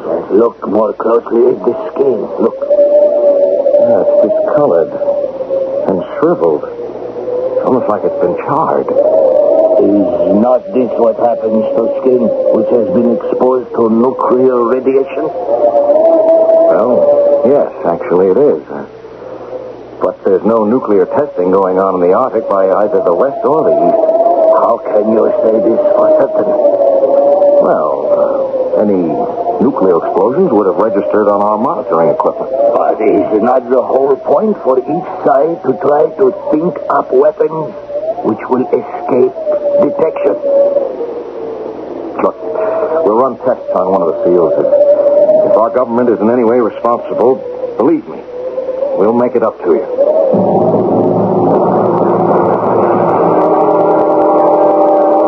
Nuclear radiation? That's impossible. Perhaps, but those animals exhibited all the signs of having died from a massive radioactive shock. Captain, do you understand the implications of what you're saying? If some nation is using the Arctic as a testing ground for has developed a weapon that can eliminate a 20-mile-long iceberg without registering so much as a tick on our size monitor. Well, we still don't know the Amundsen iceberg has vanished entirely. Wynn hasn't radioed in yet. Oh, wait a minute. Colonel Champ speaking. Yes?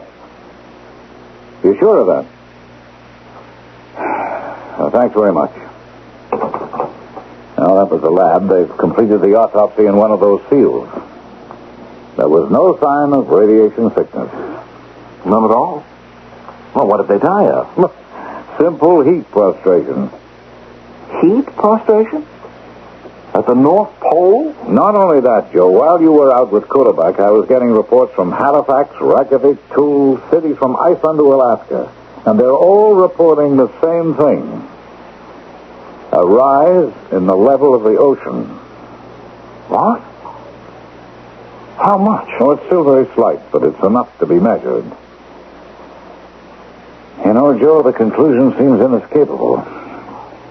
Somehow, some way, something is causing the polar ice cap to warm up. But this rapidly. That goes against all scientific prediction. Mm-hmm. And how can it be selective? I mean, why the Amundsen iceberg, but not our outpost here? Colonel Champ speaking. Oh, yes, good. I'll switch him on in here. Wynn is on the horn. Maybe now we'll find out something. Hello, Wynn? This is Colonel Champ. Do you read me? I read you loud and clear, Colonel. What can you see from up there? Nothing at all.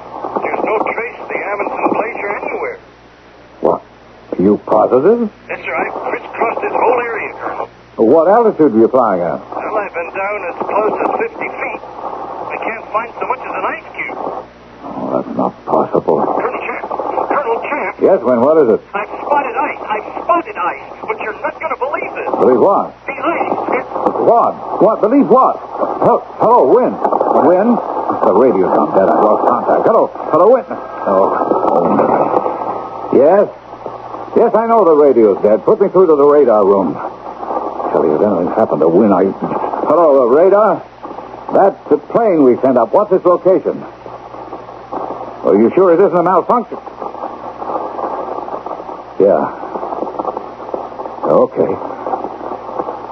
Okay, if anything happens, let me know. They lost him on the radar screen as well? At the same time, the radio went dead. He's vanished. Just vanished.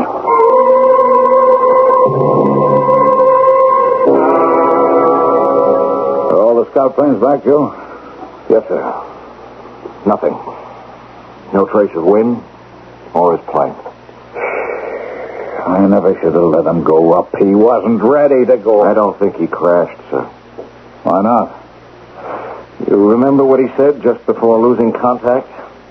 I double-checked on the black box. His exact words were, "I've spotted ice. I've spotted ice." Well, and? According to the radar room, these were his coordinates at that precise moment. I see. So obviously what he was seeing was this, the Lancaster ice field. Yeah, right. Except for one thing, Colonel. It isn't there anymore. What? The scout planes reported no sign of the Lancaster ice field. It's gone. 25 square miles of solid ice. Whatever got that ice field got wind. Joe, I'm calling Ottawa. I think Cuddeback is right. There is some kind of nuclear activity going on up here, and it isn't on our side. Joe, some strange force is causing the polar ice cap to melt. And if we can't stop it, the results will be catastrophic.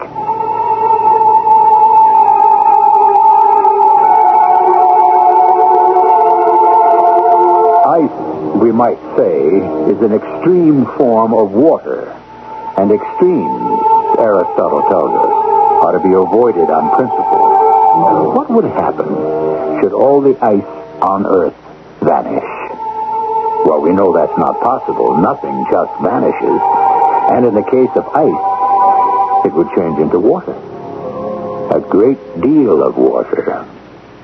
I shall return shortly with Act 2.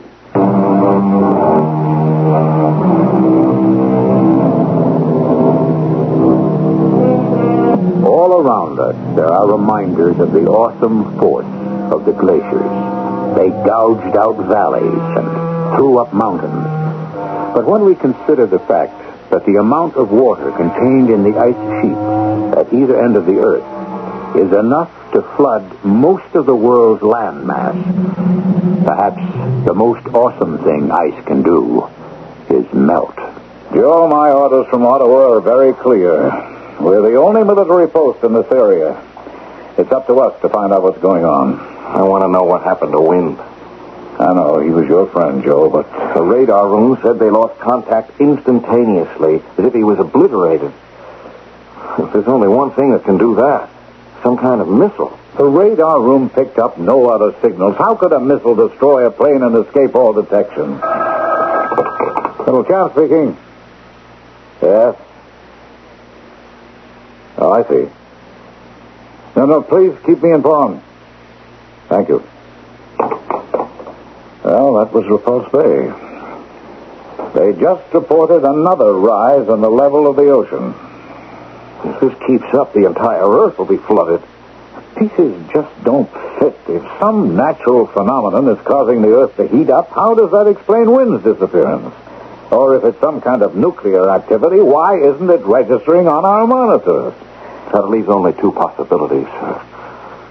Either someone has developed an incredibly sophisticated weapon which our equipment can't detect, or we are face to face with some force we know nothing about. What?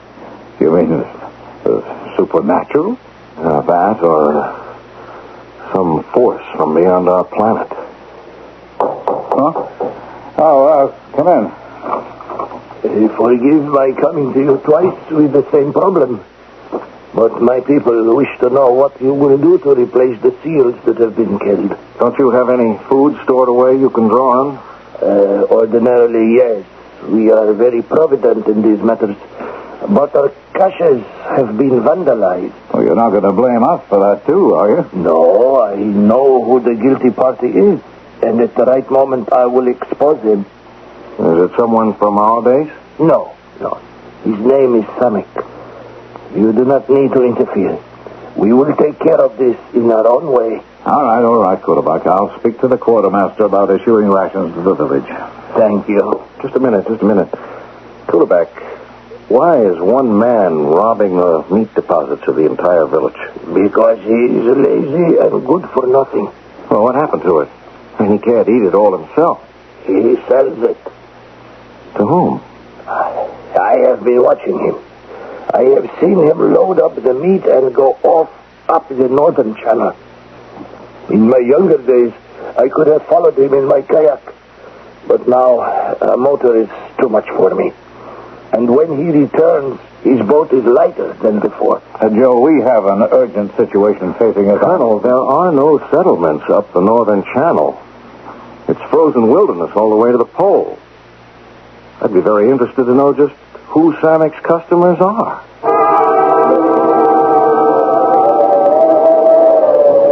What do you want with me? I only take my boat out to hunt like the rest. Samek, Kulabek here says you go up the northern channel. The hunting's better in the bay. I am bound by no law to do as the others do. Samek, I advise you to cooperate with Captain Gates. You have no power over me, old man. I know nothing. Who do you take the meat to? I do not know. Samek. I have never seen the man, that I can swear to you. I do not know even if it is one man or many. Tell us what you do know. Several months ago, I was in Toul. Someone approached me. He said he knew I was from this village. He had a bargain to make. The man he worked for would pay me very well. All I had to do was hunt for him, and once each week, take what I had killed to a certain spot at the far end of the northern channel. But you found it easier to rob our stores. Go on, Samek. That is all I know. I leave the food, take the money which is there for me, and go. I see no one. No signs of life at all? No buildings? It is a wilderness. I do not even know how a person can survive there. And this never struck you as odd? I am well paid. I have no question. Is that where you're going now? Yes. I'm coming along. You cannot. The man was very clear. No one else must come with me. Oh, don't worry. Whoever's out there isn't going to see me until I want him to.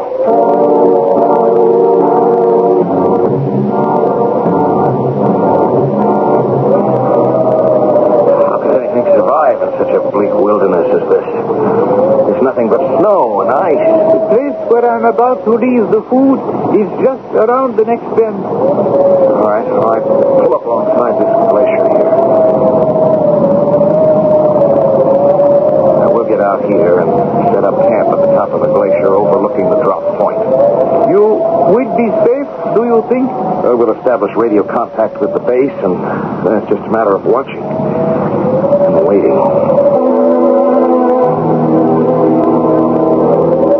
This is a good vantage point. The land is flat for miles in all directions down there. Whoever comes for those supplies can't help but be seen. I do not like the look of the sky, though. If a blizzard should come, our view will be blinded. Look, Samek is leaving now. Look, he's waving to us. I have an uneasy feeling about him. He's the only one who knows where we are. You think we can trust him? It is strange, is it not? We meet only this morning, you and I. Now, here we are, alone and not knowing what it is we face. Sometimes trust is unavoidable. Yes, you're right. I don't like this wind. It's coming from a bad direction. We must get the tent up at once. This snowstorm is blocking our view. I can't see the supplies anymore.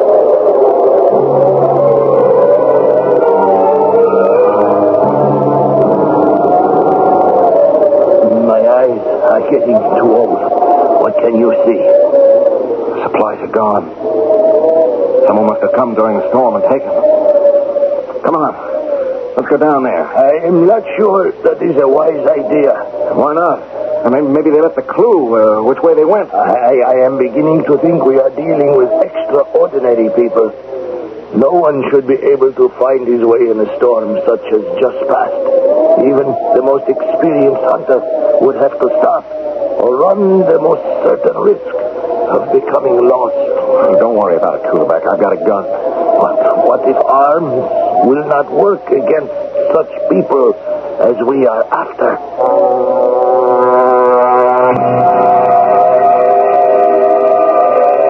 There's nothing here. No trace of the supplies Samek left. The storm has covered all the tracks. Snow and ice for as far as we can see. Where could they have gone? What is happening? The ground's giving way. Kulebeck, we're falling.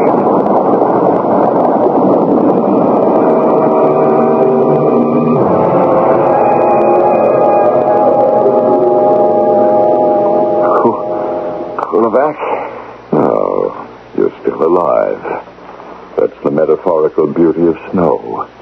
It breaks one's fall. Who are you? My name is Raven. Raven? In the mythology of the northern peoples, the raven is considered a bird which can survive anywhere. It's also credited with the creation of the world. Where am I? You are in my fortress, the Ice Palace. Last thing I remember was falling. Of course. Underground. That's how you've escaped detection. Stand up, and I will show you around. Children dream of building snow castles and of defending them against the world. I have made that dream a reality. But I've added, as you will see momentarily, certain refinements. Passages everywhere. It's like a maze. And everything is so white. It's blinding. The entire palace is simply hollowed out of the snow and ice. Small holes in the ceilings allow for ventilation and carry off the excess heat to prevent the palace from melting. The same principle as the igloo, actually, except, as you can see, my palace is somewhat larger. And, is it you who's responsible for everything that's been happening? If you are referring to the abrupt disappearance of one or two rather large bodies of ice, yes. How? How did you do it? Come, I will show you.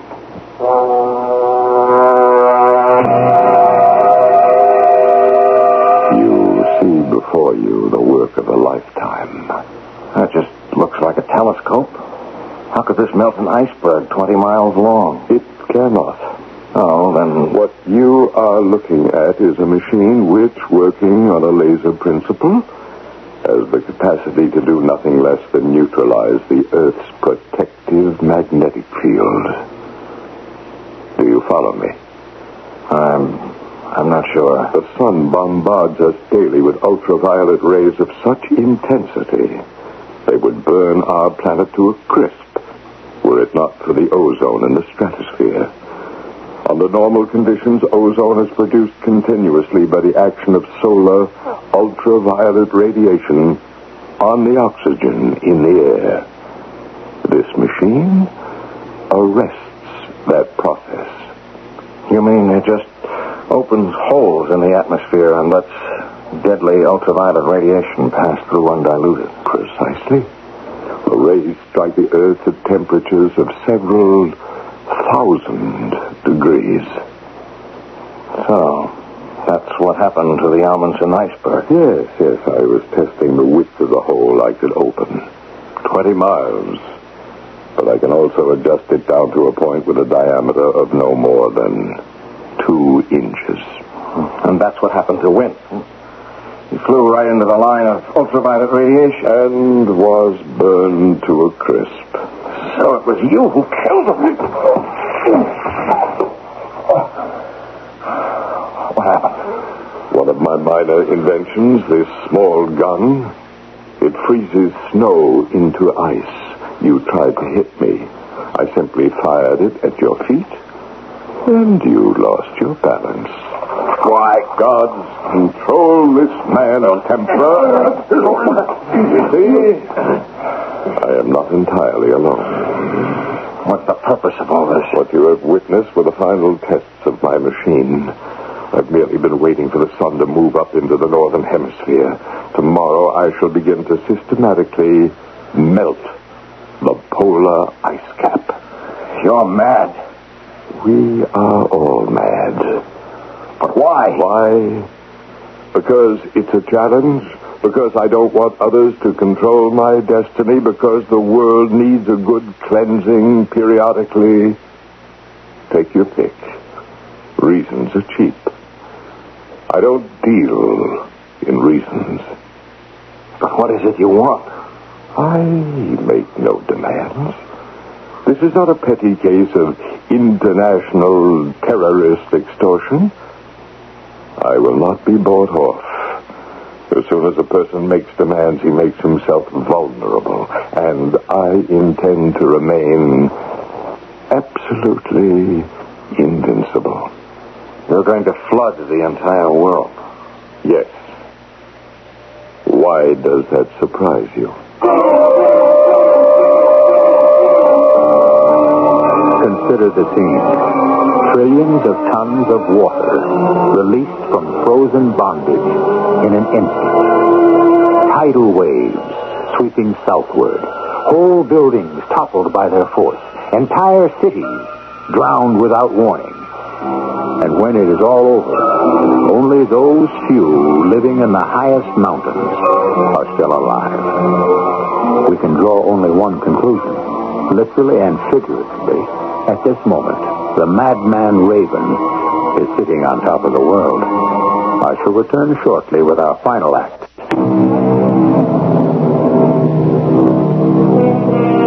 The Bible tells of a great flood. And the flood was 40 days upon the earth. And the waters increased, and the waters prevailed. All in whose nostrils was the breath of life died. This cataclysmic event was intended as a lesson and a warning. But today we tell ourselves it was only a parable. However, ancient texts from the Orient also record an inundation of the earth by water.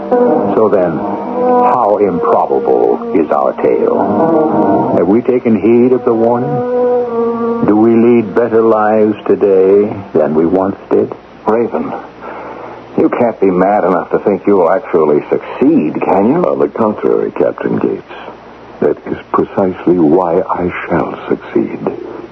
When the sun rises tomorrow, I will turn on my machine, and I will feel what no man since the great conquerors of the past has felt, the total satisfaction of complete triumph. And you will be right beside me to witness the whole terrible scene.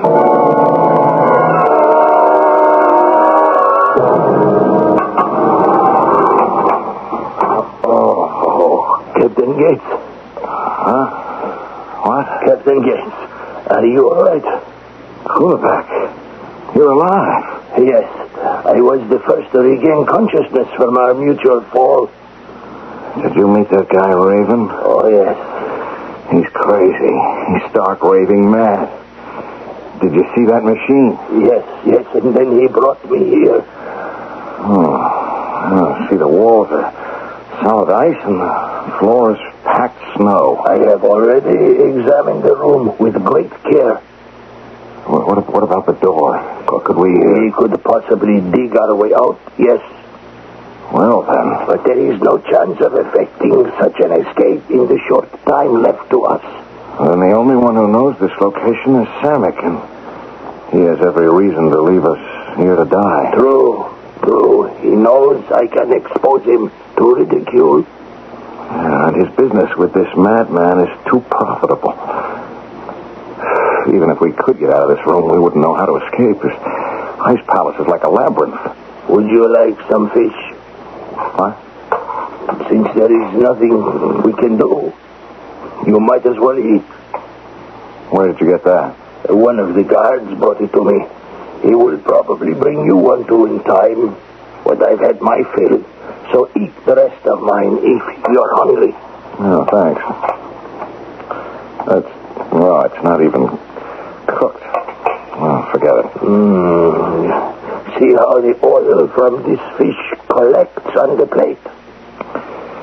And I think of what that man did to win. And here we are, helpless. I wonder if I still have...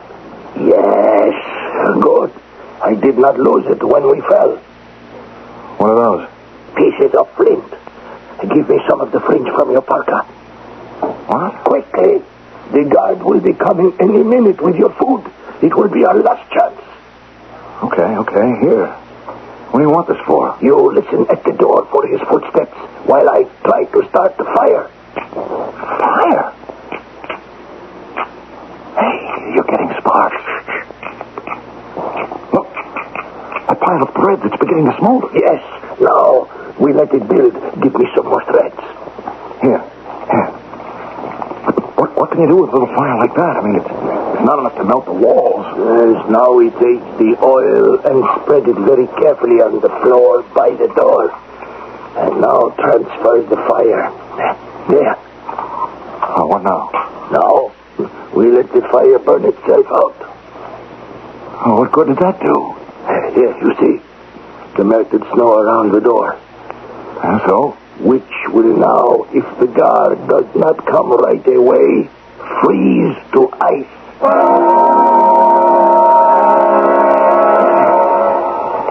Here comes the guard now. Stand away from the door. I have food, but I am armed. Get back. Here is some food for... No! I've got him, Kulbeck. Get his gun. Give me the gun, Kulbeck. Here. Is anyone else in the passageway? No. All right, the next question is how to get out of this place. Without this man to guide us, we will have to find our own way.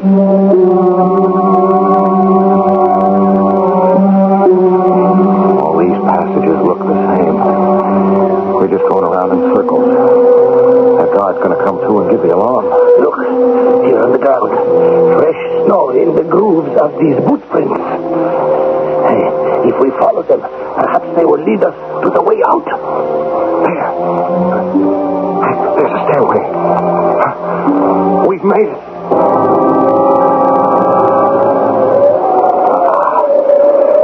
Crisp, fresh 40 below zero air never felt so good. Quickly, let us get back to the radio and contact the base. Quarterback, there's one thing. You know they won't be able to rescue us. I mean, Raven would fry any plane so crisp they try to send in. All Colonel Chap will be able to do is order down every missile we got and obliterate this entire area. Yes, I understand. It means we must die. So what are we waiting for? This man must be stopped. Let's get to the radio.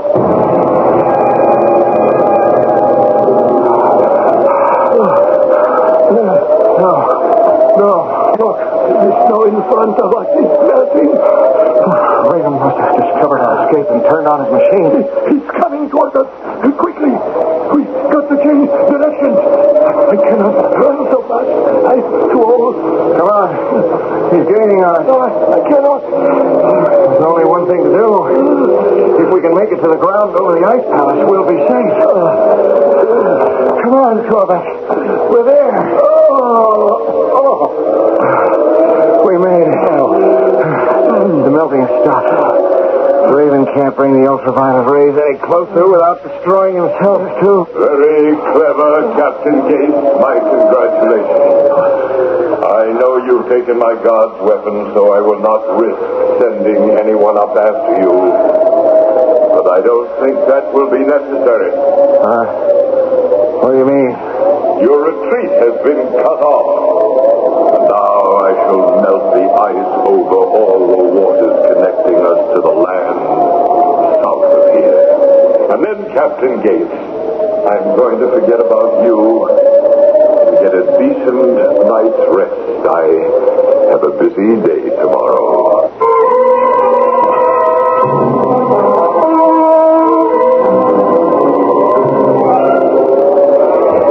It's getting colder by the minute. I think there will be another blizzard. I'm already losing the feeling in my legs. He says that this is a very peaceful way to go. The numbness creeps towards the heart, and you simply drift off to sleep.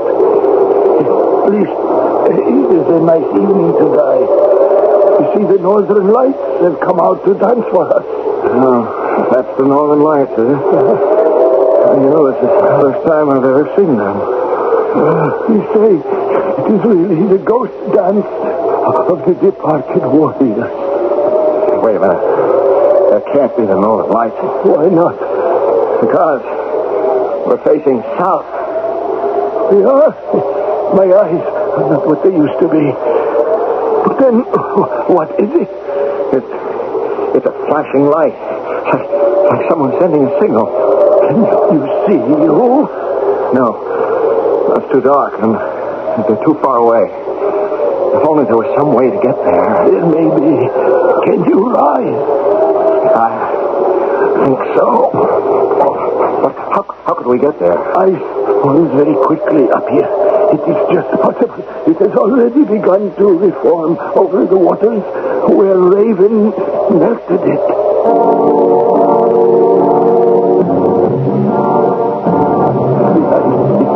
We will have to cross it on our bellies. I don't know if I'm going to make it, Kulbeck. My hands have gone numb now, too. We must keep moving. Careful. Careful, stretch out. It's getting thinner. We're halfway across the water. Is the light still flashing? Yes, but less and less. Whoever it is getting discouraged. We must try to move faster. Kulbeck, the ice is broke. Don't move. Stay flat on your stomach. We can only hope it is thick enough to stay afloat. We're drifting. But the water is coming over the top. It's freezing. What was that? It's a harpoon. Can you reach it? I think so. Yes. Got it. Hold fast. Whoever was flashing that light must have seen us. Hey, I can feel it tugged. They're pulling us in. Hold on. Don't let go. My hands are about to double. What could this person be? What if it's one of Raven's men? Hello! Captain Gates, it is Sonic! Sonic! You got us! Keep pulling!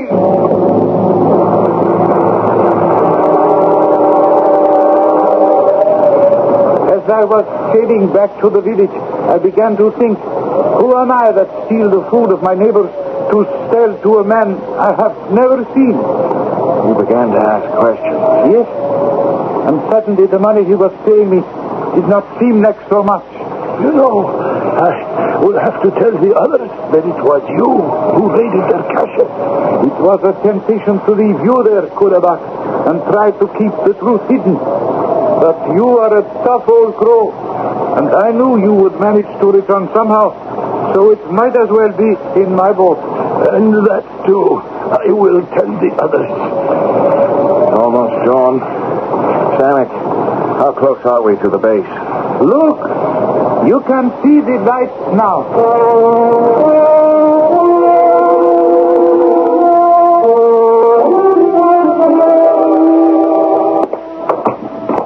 Oh, Joe, it's good to see you and Kulabak alive. Oh, these dry clothes feel great. What's happening? Do you know that you two are responsible for a military first?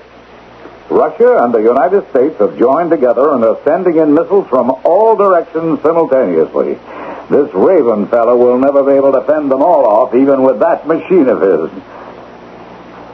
Joe, what are you thinking? I'm thinking of Wynne, Colonel, and the terrible way in which he died. Yes, I know. He was a good man and a good officer. Gentlemen, look here, out of the window.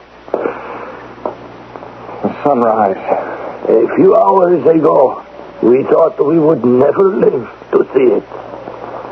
Well, I think I speak for all of us when I say that is the most beautiful sunrise I've ever seen. There's a story about a certain confident candidate for the presidency.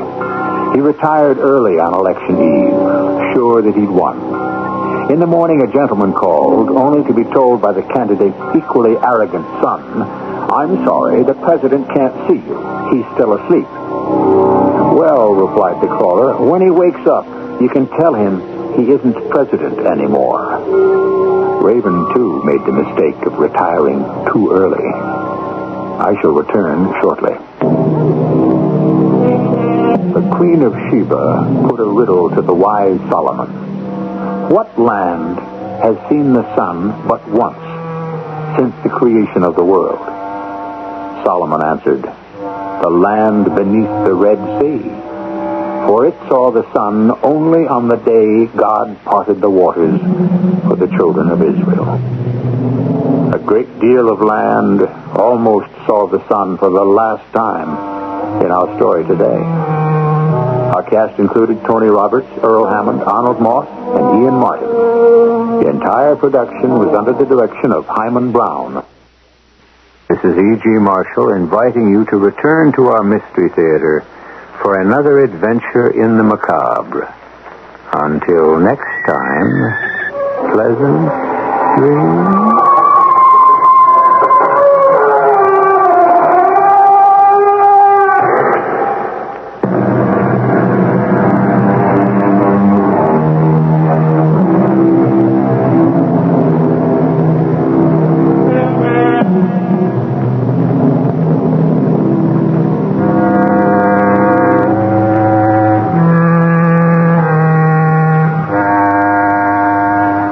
CBS Radio Mystery Theater presents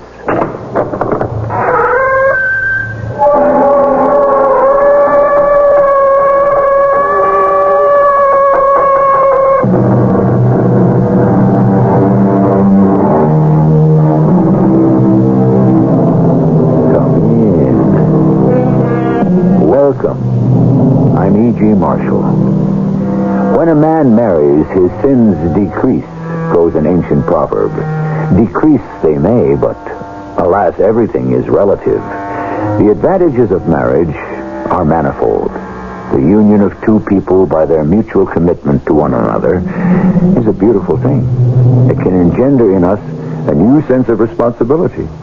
But there are crimes within marriage as well, some of which appear in the statute books, and some of which don't. Jack, dear, I'm so glad you're home. Susan, what are you doing here, in this house? This is such an attractive house. I think you owe it to me, don't you? What's that sheet of paper you've got in your hand? It's a list I've been making, a list of things I'm going to want from you. It looks long. It is. It includes just about everything I can think of. Except a divorce.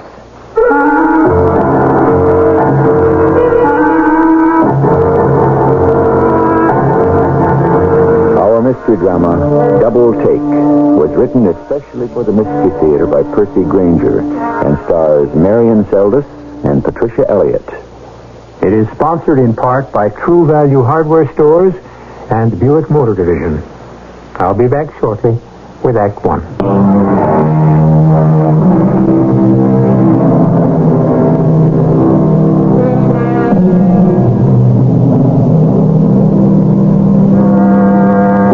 people take a vow to live together for life, for better or worse, they do well to realize that all successful marriages are built on compromise. Now, compromise is not necessarily a bad thing. In fact, considering how rarely we are 100% in the right on any given issue, compromise is really a virtue. But there are certain necessities, we might call them necessities of the soul, which we ought never to compromise. For to surrender them can only mean trouble. We're in an affluent suburb of Philadelphia.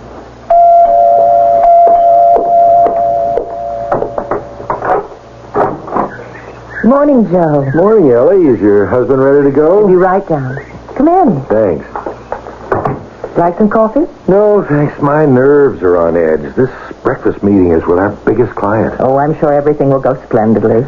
Oh, by the way, I saw the review of your latest novel in the papers this morning. Congratulations. Thank you. Looks like you've got another bestseller on your hands. Yes, I suppose so. Well, you don't seem very happy about it. Oh, I'm afraid I'm building an indestructible reputation as a writer of Gothic romances. Oh, is that so bad? Oh, yes, it is if you have more serious things in mind. Oh, you and Jack have had that argument again, huh? Every time I publish a book, I feel I've dug another foot down in my own grave. Old Jack loves the idea of being married to a writer as long as she doesn't write anything too artsy. So difficult keeping what you hope is your best work in a drawer. But our relationship is far more important to me than my writing, and if it requires sacrifice, well, the bigger the sacrifice, the bigger the love. Yeah. Joe, that you? Anyway, if the truth be known, Joe, I'd be terrified of showing the contents of that drawer to anyone. What if my best work isn't any good? Well, the two of you in secret conference. Jack, you ready to go? All set? Jack? Oh, I'm sorry, honey.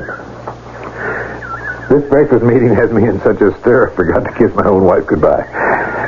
Pack my suitcase today, will you, Ellie? I'm flying out to Seattle first thing in the morning. Oh, all right, dear. And have a good day.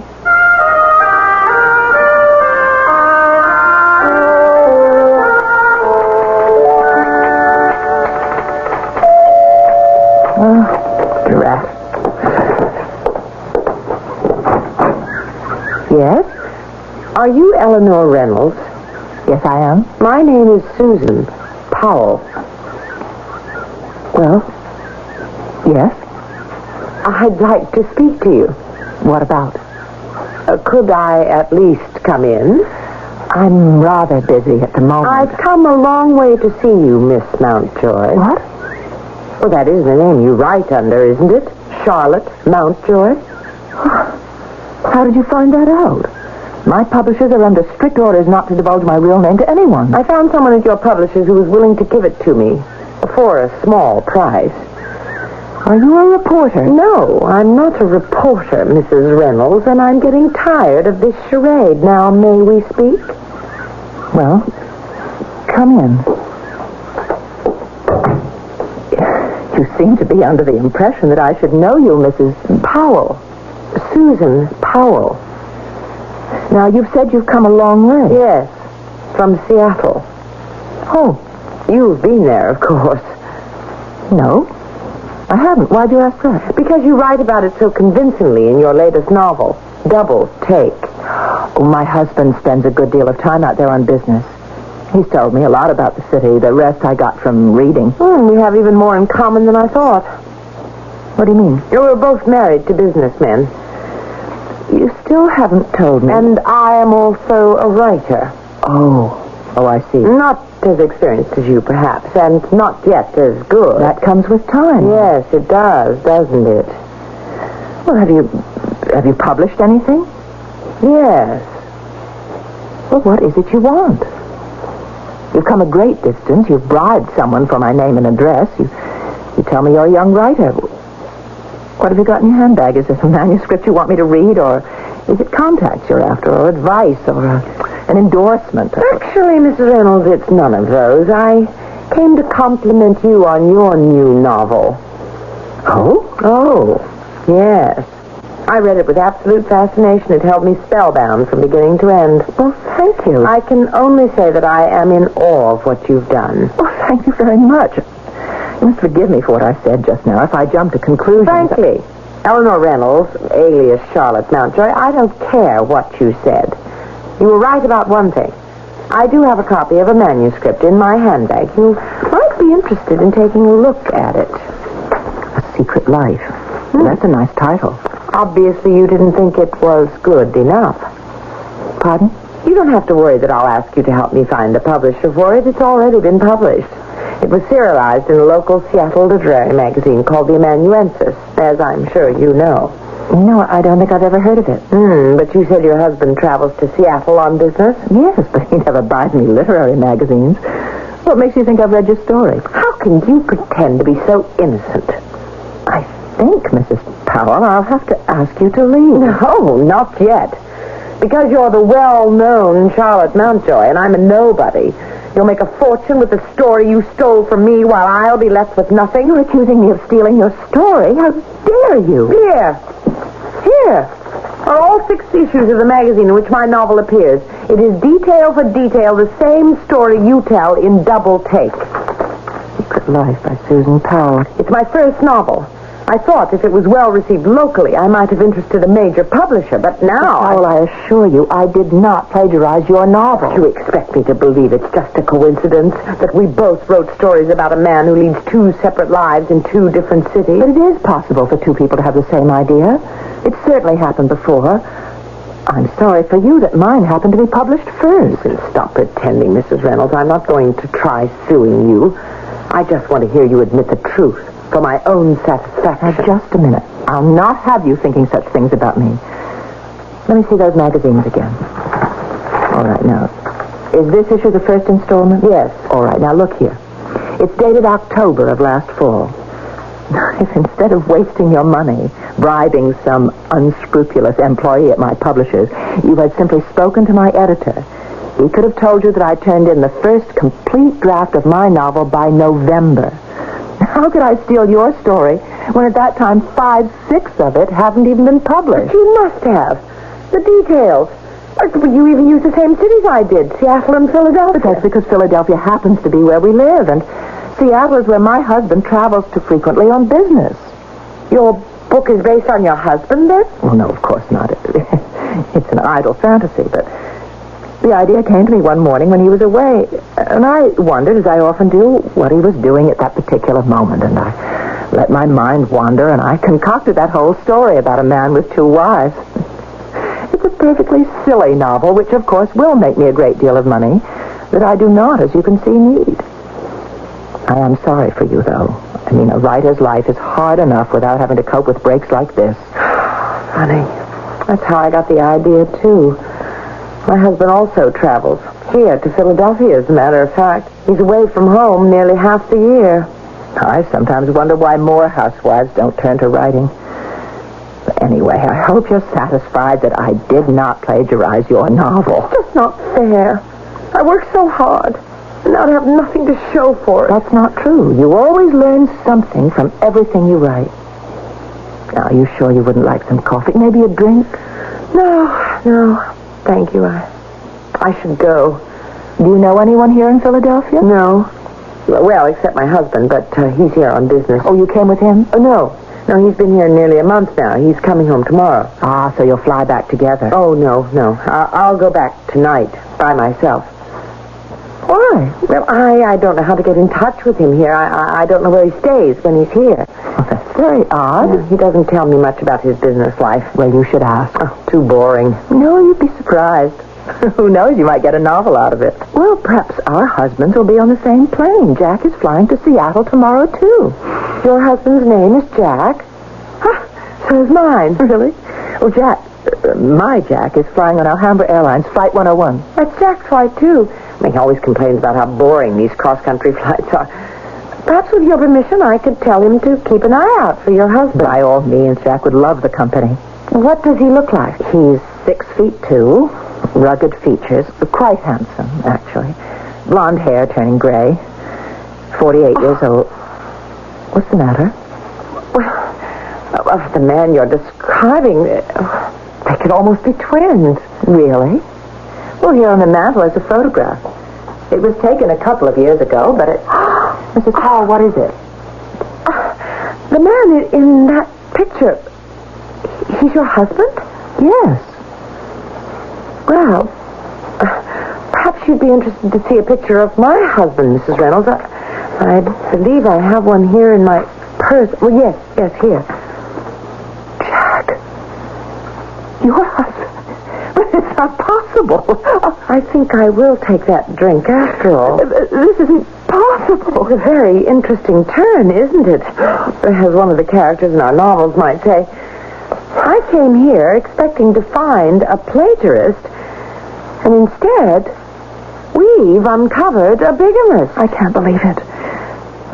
It must be a question of mistaken identities. I think that the only question, Mrs. Reynolds, is, now that we know the truth, what are we going to do about it?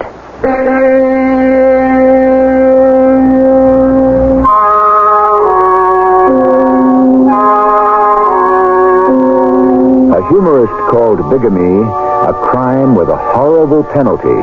2 mothers-in-law. But I somehow don't feel that Jack Reynolds, and Jack Powell, too, since it now turns out they are one and the same person, will have nearly so much to fear from his mothers-in-law as he will from the wives themselves. Just what do the 2 injured ladies intend to do? We'll find out when I return with Act 2.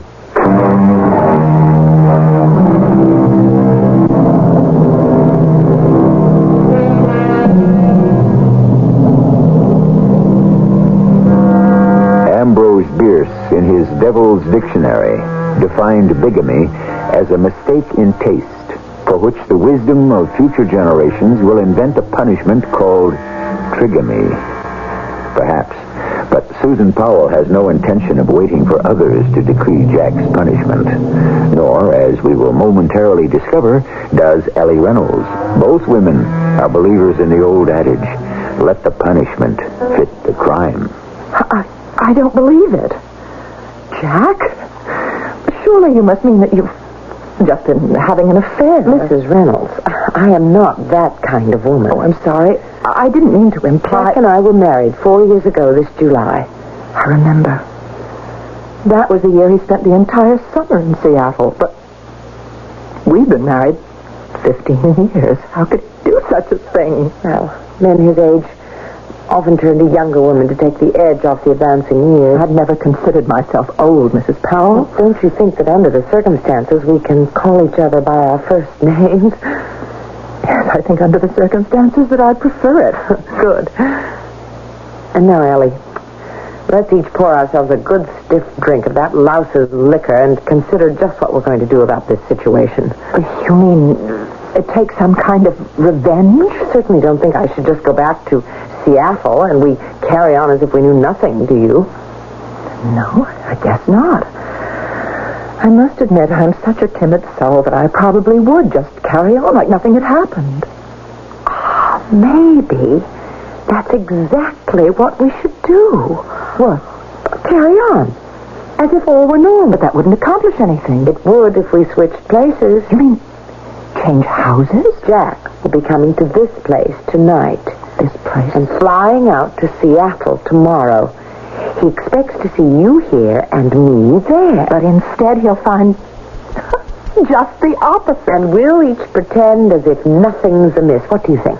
Oh, it's positively wicked. Isn't it terrific? Yes, but what do you think he'll do? If your Jack is anything like mine, he's obsessed with his public image. His career rests on it. He'll be a nervous wreck.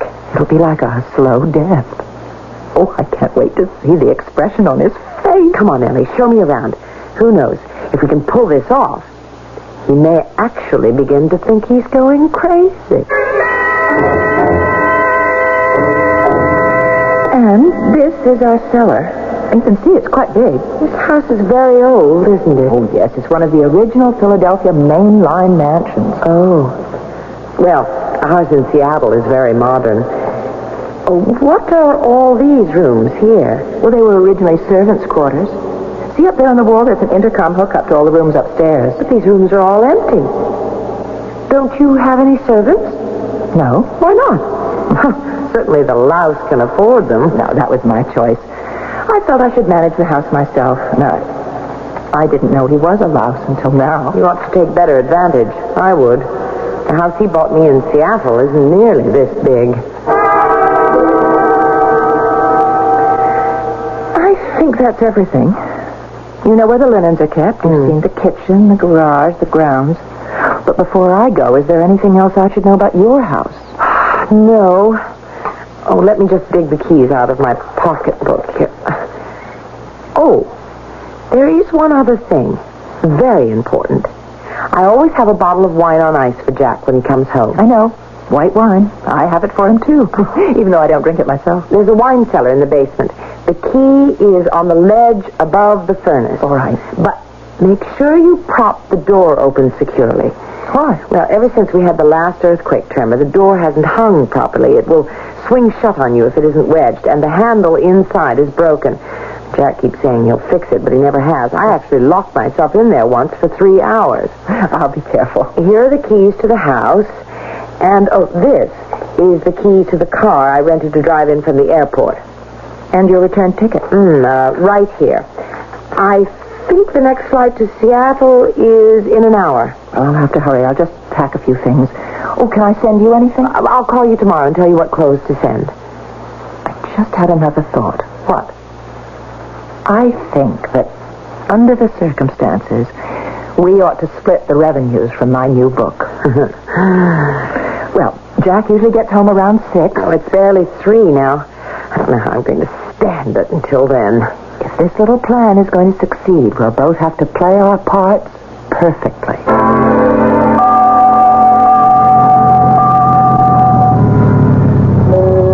Well, Jack, you're home safe and sound. Thanks for the lift, Joe. I never thought this day would end. I think we have a very satisfied client. And I think I'm sitting next to our next executive vice president. Me? Head Dempster's moving up to the board next month, and I'll be stepping into his shoes as president. And I intend to recommend you for my job. I don't know what to say, Jack. Can you come in for a drink? Oh, I'm afraid Millie's expecting me right home. We've got company coming tonight. Well, say, would you like to come? Sure, why not? I'll see how Ellie feels, and I'll give you a call. Okay. And I'm off to our Seattle office tomorrow. Jack, you're still being careful, aren't you? Oh, don't worry, Joe. Isn't there any way out of this mess you're in? I don't want out, Joe. It's ideal. A wife in each city. But if anyone else ever finds out... Look, I keep my private life out there completely divorced from my business life. But it's only now you're in line for the presidency of the firm. No one knows about my double life except you, Joe. And you won't say anything because your promotion depends on mine. Right?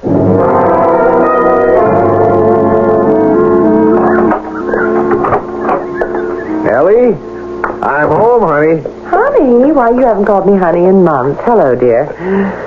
Susan. How was your breakfast meeting this morning? Were your clients all happy? How did you get here? Well, don't you remember? Joe picked you up this morning so I could use your car today, since mine's still at the garage. How do you know about...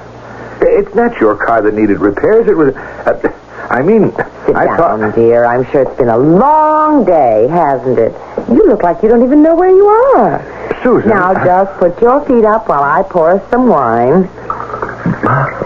But you don't drink wine. Of course I do. I mean, Ellie doesn't... Ellie? Who's Ellie? Your new secretary?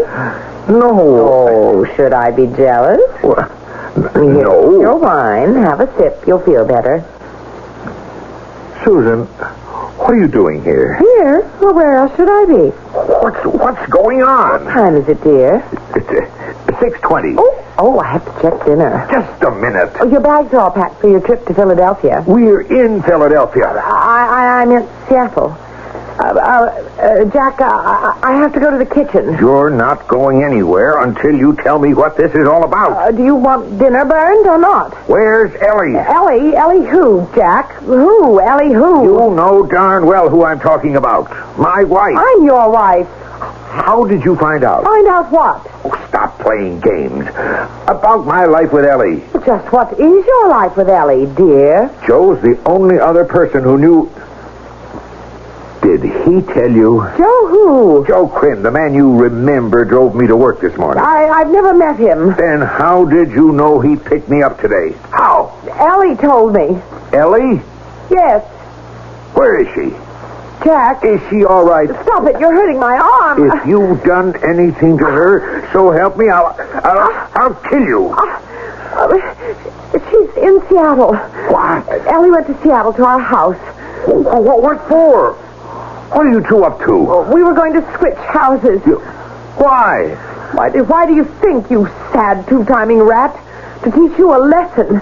Is Ellie all right? Why are you so concerned about her? What about me? I'm your wife, too. Who found out? What difference does it make? Was it you or her? Both of us. What? How?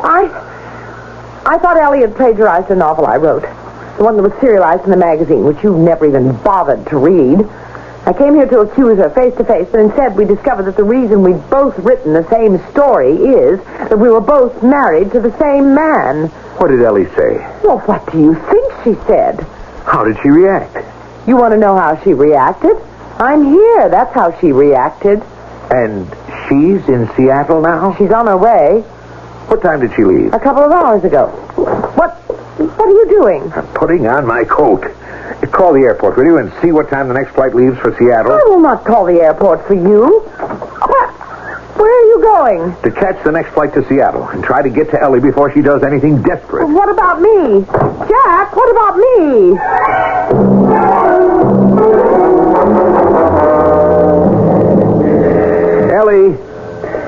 Ellie! Ellie, open up. It's Jack. Ellie, it's me, Jack. I came as soon as I found out. Please open the door. Where are my keys? Oh, damn. I've got so many I can't find which is which. Ellie, please, open up. I've got to talk to you. I've got to explain. I love you, Ellie. Glass. Ellie, are you here? Ellie. Good Lord. No.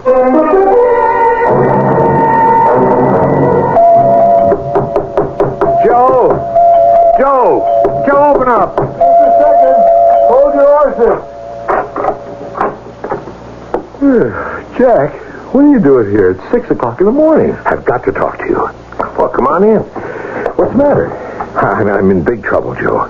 Ellie and Susan found out about each other. Well, they did. How? Never mind how now. I've just been out to Seattle. And back? All in one night? Susan is here in Philadelphia. She gave me this cockeyed story about how she and Ellie were going to switch houses on me and then play innocent and watch me squirm. Sounds kind of far-fetched. It's worse than that. Susan is here, but Ellie is not in Seattle. What? I flew out there. She wasn't in the house. You sure? Positive. What does Susan say? I came straight here from the airport. Why? Joe, I'm afraid to go home. I'm afraid Susan has murdered Ellie and plans to do the same thing to me.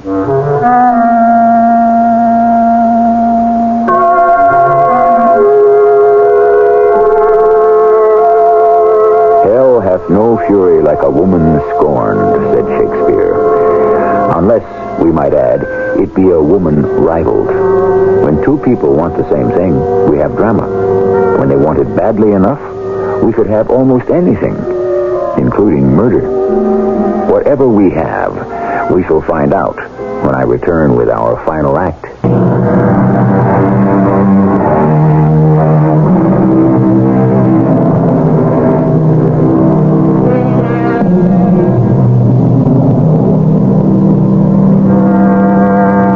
It looked for a while as if we knew what was going on. Two women discover they're both married to the same man, which by definition makes him a cad. They decide to take an unusual revenge, which by definition makes them devious. But still, so far so good. Then the plan goes awry. Susan loses her composure and confesses the plot to Jack. Now, we're still on top of our story. Suddenly, one of the participants drops from sight. And now, just as suddenly, We know no more than anyone else. You think Ellie's been murdered, Jack? Yes. But that's preposterous. Joe, you don't know Susan. She's insanely jealous. How could she possibly expect to get away with it? I don't know. But she was here in Philadelphia, in my house. She was here when you dropped me off last night. Well, how did she find out about Ellie? Joe, you'll never believe it. You know, they're both writers. Well, they've each written a book that's about the same thing. Fantasies about my double life. Susan thought Ellie plagiarized her story and came here to confront her. And instead, they find out the truth, that it isn't a fantasy at all, and that they're both married to the same man. That's all my fault. I never should have done this. Yeah, I never thought I'd see the day when you'd finally admit that. Susan is not problem. She's got no talent, but I never should have let Ellie publish her novels without my proofreading them first. How was I supposed to know she'd have the indiscretion to write something like that? Well, I warned you this situation would lead to trouble sooner or later. I had no choice. I couldn't make Susan my mistress. That wouldn't have been decent. We all draw the line in different places, I suppose. Joe, you've got to help me. I don't know what to do. Well, can you go to the police? How? It would come out that I've committed bigamy, and my career would be ruined. Okay, then let's tackle it ourselves then. Now, why do you suspect Susan's killed Ellie? Why? Because Ellie isn't in Seattle. Well, that doesn't prove anything. If Susan did kill her, why would she hang around here? The smart thing to do would be fly back west, wouldn't it? It would have been the perfect crime. But you don't know Susan. If she had just gone back to Seattle, that might have seemed the safest thing to do. But sooner or later, someone else was bound to notice a similarity in those two stories and start asking questions, right? Mm-hmm. Now, Susan is cleverer than that. She comes on young and innocent, but you don't know how devious her mind is. By staying here and opening herself up to a possible murder charge, she's done the safest possible thing. Because everyone will reason just the way you have. Everyone, including the police. Yeah, sounds a little too subtle for me, Jack. I think you're just tired. You've been clear across the country and back. I tell you, Susan is capable of something like that. Well, if that's how you feel, then there's only one thing to do, isn't there? Go home and confront her. Confront? Force the issue. That's the only way you'll ever set your mind at rest. Susan? Susan? Oh, Jack. Oh, I must have fallen asleep on the couch here last night. What are you doing back? Are you surprised? Yes. The way you stormed out of here yesterday. I tried to call you in Seattle. There was no answer. I was worried. Why were you worried? I was afraid something might have happened. Like what? Jack, are you all right? You look terrible. Were you worried, Susan? Or were you frightened? Frightened? Of what?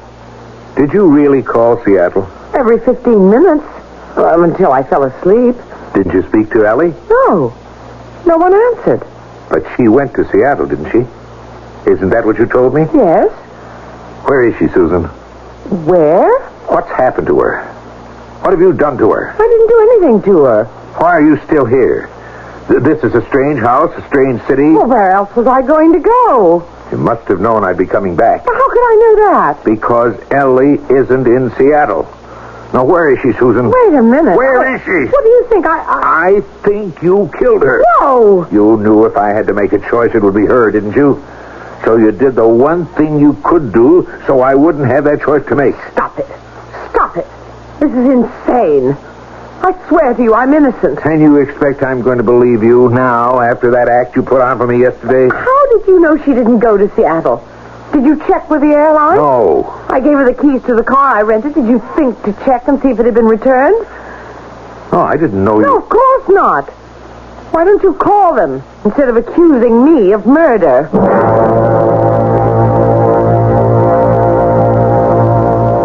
Yes, I see. Well, thank you very much. Well? Yeah. The car you rented was returned to the airport lot yesterday afternoon. And my ticket? It was used on the 4 o'clock flight. There. All right, I'm sorry. So I jumped to conclusions. I'm your wife, Jack. How could you suspect me of being capable of killing someone? Even a worn-out hack rider like Charlotte Mountjoy. I've been married to Ellie 4 times as long as I've been married to you. Susan, don't you forget that. She's twice the woman you'll ever be. Well, then, I won't waste any more of your time. Where do you think you're going? It's only 7 a.m. The police station is open 24 hours a day, isn't The it? police? Look, Susan, wait, Susan. Look, I'm sorry. I didn't mean what I just said. I'm tired. I worry about Ellie from force of habit. You can understand that, can't you? Look, when all this is straightened out, I'll make some settlement on her, and then you and I can be together. And do you think that she'll go for that? Of course she will. All she's ever really wanted to do anyway was write literature. She's always been happy to see me leave for Seattle because it meant she could be alone. That's why I never considered it a crime that I married you. You poor boy. Are you trying to tell me that one of your wives doesn't understand you? Okay. I deserve everything I have coming to me. But the question is, where is Ellie? Why is that the question? If she did fly out to Seattle, what could have happened to her? What was she supposed to do?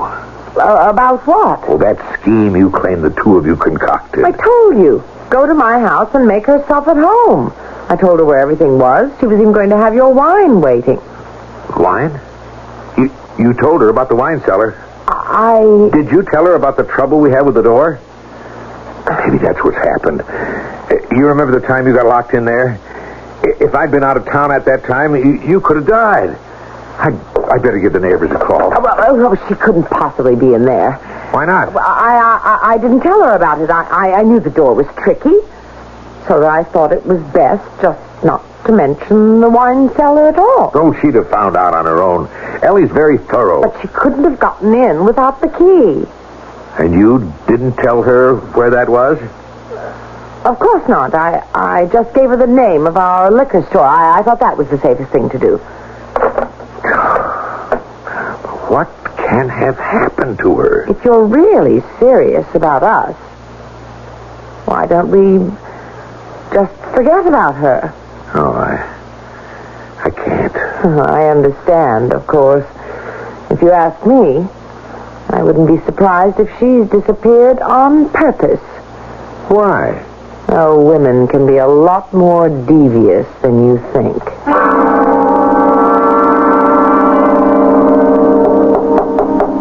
Come in. Joe? Jack, what are you doing at the office? I've got to talk to you. Sure. How did it go with Susan? I confronted her. She denied doing anything to Ellie. Of course. No word from Ellie yet? No. But apparently she did go to Seattle. We checked with the airlines. Susan's return ticket was used. Did you consider the possibility that she just decided to wash her hands of the whole affair? At least you know Susan didn't hurt her. No, I don't know that. Not for sure. Well, why not? I don't know. I believed Susan at first. But then something came into her tone of voice that just gave me chills. If Ellie did fly to Seattle, there's no way Susan could have killed her, is there?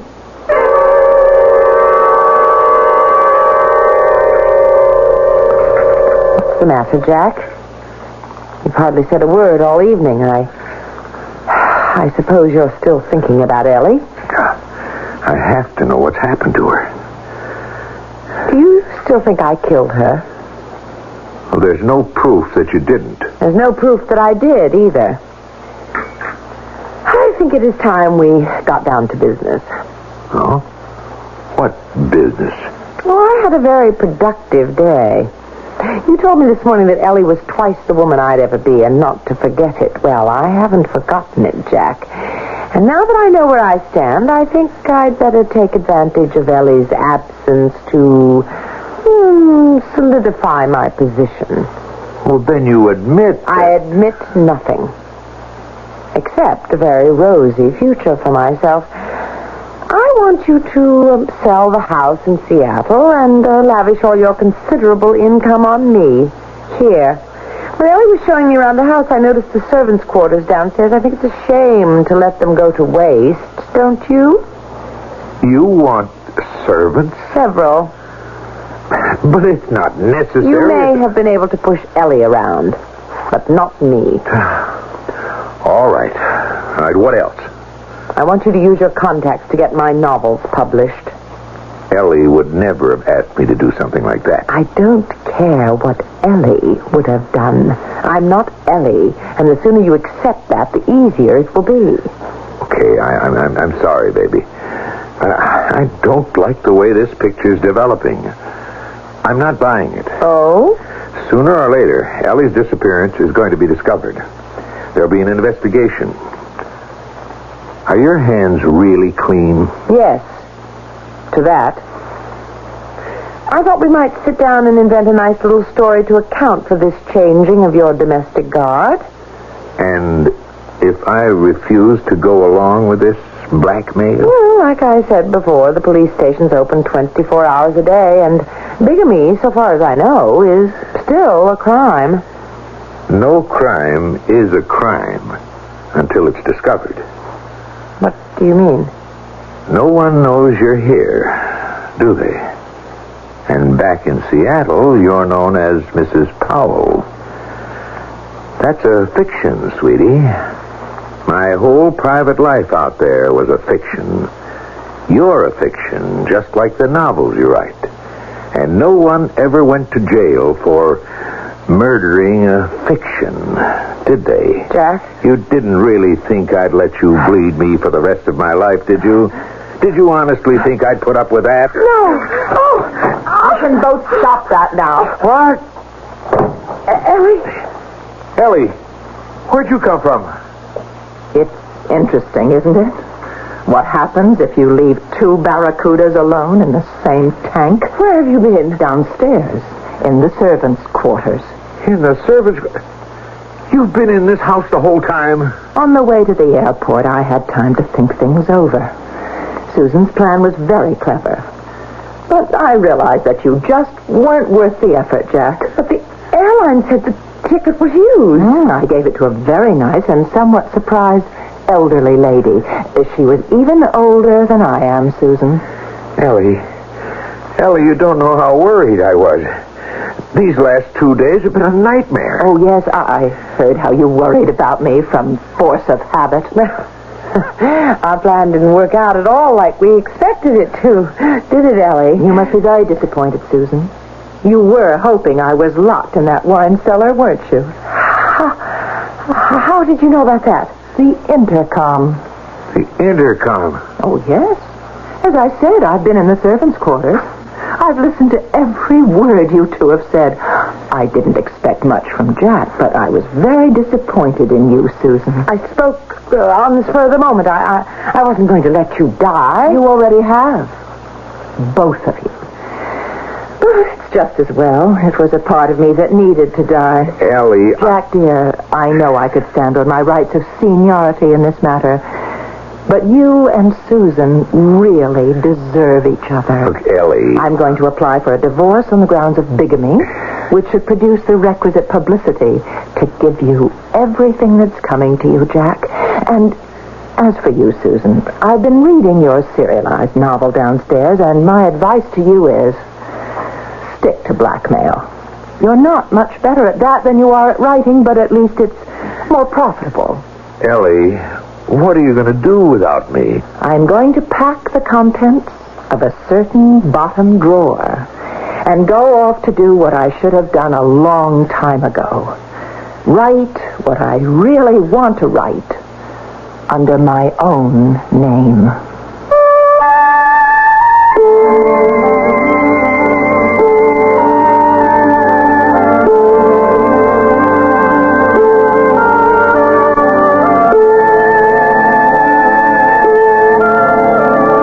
Isn't truth a wonderful thing? When we finally unravel the last strands of a mystery or get to the rock bottom of a confusing situation, truth has the bracing effect of a tonic. The air is cleared, the villains get their comeuppance, and the good go on to, well, we hope go on to prosper. It's not always like that in life, and it's not always like that on Mystery Theater, but this time it was. I shall return with a last word in a moment.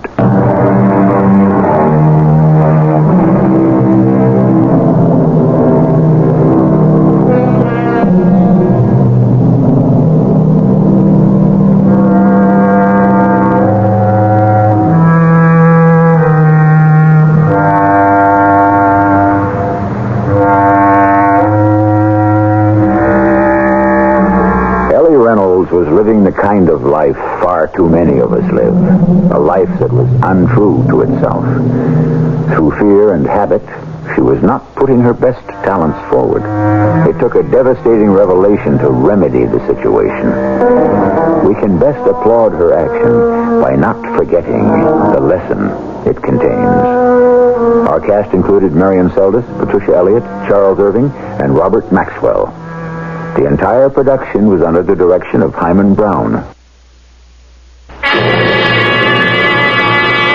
And now, a preview of our next tale. Ah, Herr Dr. Carstairs, it's so good of you to come. Please be seated. Thank you, sir. Now, these three people, I trust you know them. Oh, yes. We have Fräulein Erika Bauer, we have Werner Kellner, and last but not least, Karl-Heinz Leopold. Yes. So, I have here your deposition, your story, this paper. And also, I have on my desk this paper. It is a deposition sworn to by this lady and these two gentlemen. Yes? Yes. There seems to be an Unstimmigkeit here, a discrepancy. A what? Well, it would seem, Herr Doctor, that they tell me a different story. A different story? How can that be possible? Well, they respectfully beg to differ with a distinguished visitor to our country. But they insist that you are not telling the complete truth. This is E.G. Marshall inviting you to return to our Mystery Theater for another adventure in the macabre. Until next time, pleasant dreams.